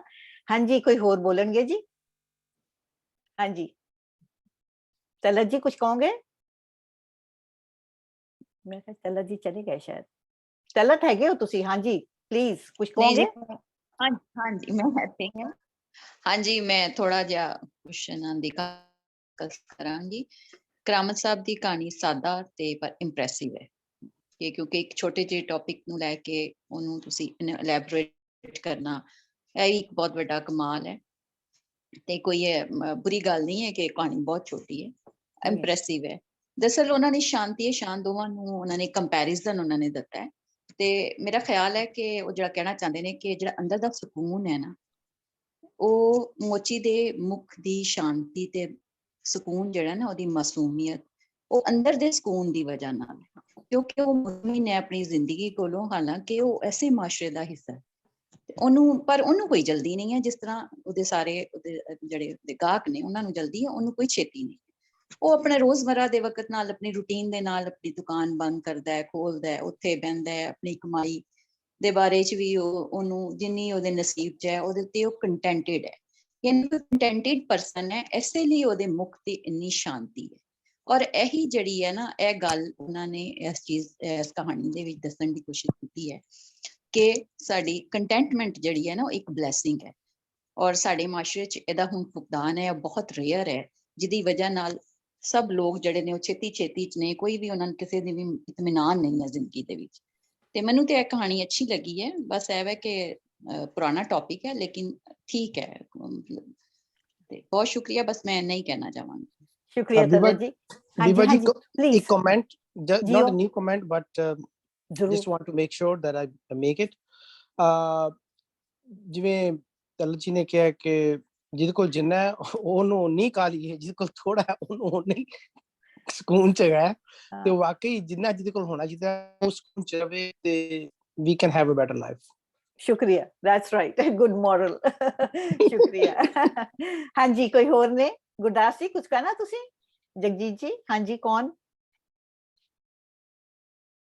हाँ जी, ते हुन फिर सारियां ने, जे सारियां ने मैं गल, ठीक, मैं नहीं कहना कुछ, अच्छा बढ़िया जी, कहानी, बड़ी चंगी कहानी। हाँ हाँ जी। सो कोई होर रह गए ने जी? हाँ जी। ਤੇ ਜੇ ਕਿਸੇ ਨੇ ਹੋਰ ਕੁਝ ਨਹੀਂ ਕਹਿਣਾ ਤੇ ਕਰਾਮਤ ਜੀ, ਬੜੀ ਪਿਆਰੀ ਛੋਟੀ ਜੀ ਕਹਾਣੀ ਹੈ ਔਰ ਤੁਹਾਨੂੰ ਇਸ਼ਾਰਾ ਕਰਦੀ ਹੈ ਕਿ ਵੀ ਤੁਸੀਂ ਸਕੂਨ ਚ ਰਹੋ, you will be better of. ਜਿੱਦਾਂ ਸਈਦ ਸਾਹਿਬ ਨੇ ਆਖਿਆ, ਇਟਸ ਅ ਗੁੱਡ ਮੋਰਲ। ਕਦੇ ਕਦੇ ਪੁਰਾਣੀਆਂ ਗੱਲਾਂ, ਜੇ ਨਾ ਵੀ ਕੋਈ ਨਵੀਂ ਹੋਵੇ, ਪੁਰਾਣੀਆਂ ਗੱਲਾਂ ਨੂੰ ਵੀ ਯਾਦ ਕਰਵਾ ਦੇਣਾ ਚਾਹੀਦਾ, ਕਿਉਂਕਿ ਅਸੀਂ ਅੱਜ ਕੱਲ ਦੀ ਭੱਜ ਦੌੜ ਦੇ ਵਿੱਚ ਅਸੀਂ ਪੁਰਾਣੀਆਂ ਜਿਹੜੇ ਅਸੀਂ ਲੈਸਨ ਸਿੱਖੇ ਹੋਏ ਨੇ ਅਸੀਂ ਭੁੱਲ ਜਾਂਦੇ ਹਾਂ। ਸੋ ਬੜੀ ਪਿਆਰੀ ਕਹਾਣੀ। ਗੁਰਦਾਸ ਜੀ, ਤੁਸੀਂ ਸ਼ਾਇਦ ਕੁਝ ਕਹਿਣਾ ਚਾਹ ਰਹੇ ਹੋ? ਨਹੀਂ, ਮੈਂ ਵੀ ਬਸ ਕਹਿੰਦਾ ਸੀ ਕਹਾਣੀ ਵਧੀਆ ਹੈ ਨਾ, ਫਿਰ ਹੋਰ ਕੋਈ ਮੇਰੇ ਕੋਲ ਹੈ ਨਹੀਂ ਸੀ ਕਿ ਕੱਲ ਕਹਿਣ, ਸਾਰਿਆਂ ਨੇ ਚੰਗੀਆਂ ਗੱਲਾਂ ਕਹਿਤੀਆਂ ਕਹਾਣੀ। ਹਾਂ, ਸੋ ਕਰਾਮਤ ਜੀ, ਬਹੁਤ ਮੁਬਾਰਕ, ਤੁਸੀਂ you are a young writer. ਸਾਡੀਆਂ ਸਾਰੀਆਂ ਉਮੀਦਾਂ ਤੁਹਾਡੇ ਤੇ ਜੁੜੀਆਂ ਹੋਈਆਂ ਨੇ। ਹਰਵਿੰਦਰ ਜੀ, ਤੁਸੀਂ ਜਿਹੜਾ ਵੀ ਪੰਜਾਬੀ ਬੋਲੀ ਲਈ ਤੁਸੀਂ ਕੰਮ ਕਰ ਰਹੇ ਹੋ, ਬਹੁਤ ਬਹੁਤ ਵਧੀਆ ਕੰਮ ਕਰ ਰਹੇ ਹੋ, ਬੜਾ ਵੱਡਾ ਕੰਮ ਕਰ ਰਹੇ ਹੋ। ਜਿੱਦਾਂ ਮੈਂ ਪਹਿਲਾਂ ਵੀ ਆਖਿਆ ਸੀ ਕਿ ਇਹ ਤੁਹਾਡੇ ਮੋਢਿਆਂ ਤੇ ਹੀ ਇਸ ਪੰਜਾਬੀ ਦੀ ਜ਼ਿੰਦਗੀ ਠਹਿਰ ਰਹੀ ਹੈ, ਤੇ ਤੁਸੀਂ ਤੁਹਾਡੀਆਂ ਕਲਮਾਂ ਨੂੰ ਰੱਬ ਹੋਰ ਕਾਮਯਾਬ ਕਰੇ, ਤੁਸੀਂ ਹੋਰ ਸੋਹਣੀਆਂ ਲਿਖਤਾਂ ਲਿਖੋ। ਐਂਡ ਜਿਸ ਤਰ੍ਹਾਂ ਮੈਂ ਤੁਹਾਨੂੰ ਦੱਸਿਆ ਹੈਗਾ ਕਿ ਵੀ ਜਿਸ ਤਰ੍ਹਾਂ ਹਰਵਿੰਦਰ ਜੀ ਦੀ ਕਹਾਣੀ ਨੇ ਸਾਨੂੰ ਸਾਰਿਆਂ ਨੂੰ ਅਲੱਗ-ਅਲੱਗ ਸੋਚਣ ਤੇ ਮਜਬੂਰ ਕੀਤਾ। ਔਰ ਜਿਹੜੀ ਵੀ ਲਿਖਤ, ਮੈਂ ਜਿਸ ਤਰ੍ਹਾਂ ਹਮੇਸ਼ਾ ਕਹਿੰਦੀ ਹਾਂ ਕਿ ਜਿਹੜੀ ਲਿਖਤ ਤੁਹਾਨੂੰ ਸੋਚਣ ਤੇ ਮਜਬੂਰ ਕਰੇ, ਉਹ ਲਿਖਤ ਬਹੁਤ ਕਾਮਯਾਬ ਹੁੰਦੀ ਹੈ। ਤੁਹਾਡੀ ਲਿਖਤ ਬਹੁਤ ਕਾਮਯਾਬ ਸੀ, ਤੁਹਾਨੂੰ ਬਹੁਤ ਬਹੁਤ ਵਧਾਈ। ਐਂਡ ਰੱਬ ਤੁਹਾਡੀ ਦੋਨਾਂ ਦੀਆਂ ਕਲਮਾਂ ਨੂੰ, ਸਾਰੇ ਜਿਹੜੇ ਸਾਡੇ ਲਿਖਾਰੀ ਬੈਠੇ ਨੇ, ਤਾਂ ਤੁਸੀਂ ਏਦਾਂ ਹੀ ਪੰਜਾਬੀ ਮਾਂ ਬੋਲੀ ਦੀ ਖਿਦਮਤ ਕਰਦੇ ਰਹੋ, ਕਿਉਂਕਿ ਜਿਸ ਤਰ੍ਹਾਂ ਮੈਂ ਤੁਹਾਨੂੰ ਬੋਲਿਆ ਹੈਗਾ ਕਿ ਵੀ ਸਾਨੂੰ ਇੱਕ ਵਾਰਨਿੰਗ ਮਿਲ ਚੁੱਕੀ ਹੈ। So we all have to work towards it. ਬਹੁਤ ਬਹੁਤ ਸ਼ੁਕਰੀਆ ਜੀ, ਬੜੀ ਕਾਮਯਾਬ ਰਹੀ, ਸਾਰਿਆਂ ਨੇ ਬੜਾ ਵਧੀਆ ਅੱਜ ਪਾਰਟਿਸਿਪੇਟ ਕੀਤਾ। ਸੋ ਹੁਣ ਅਸੀਂ ਇਸ ਸੰਗਤ ਨੂੰ ਖਤਮ ਕਰਦੇ ਹਾਂ ਜੀ। ਸੋ ਪਲੀਜ਼ ਰਿਕਾਰਡਿੰਗ ਬੰਦ ਕਰ ਦਿਓ। ਸ਼ੁਕਰੀਆ। ਔਰ ਜਿਹੜੇ ਸੱਜਣ ਮਗਰੋਂ ਗੱਲਬਾਤ ਕਰਨਾ ਚਾਹਣ, ਪਲੀਜ਼ ਰੁਕਣ। ਅਸੀਂ ਸਿਰਫ ਰਿਕਾਰਡਿੰਗ ਹੀ ਬੰਦ ਕਰਨੀ ਹੈ, ਬਾਕੀ ਗੱਲਾਂ ਬਾਤਾਂ ਜਾਰੀ ਰਹਿਣ।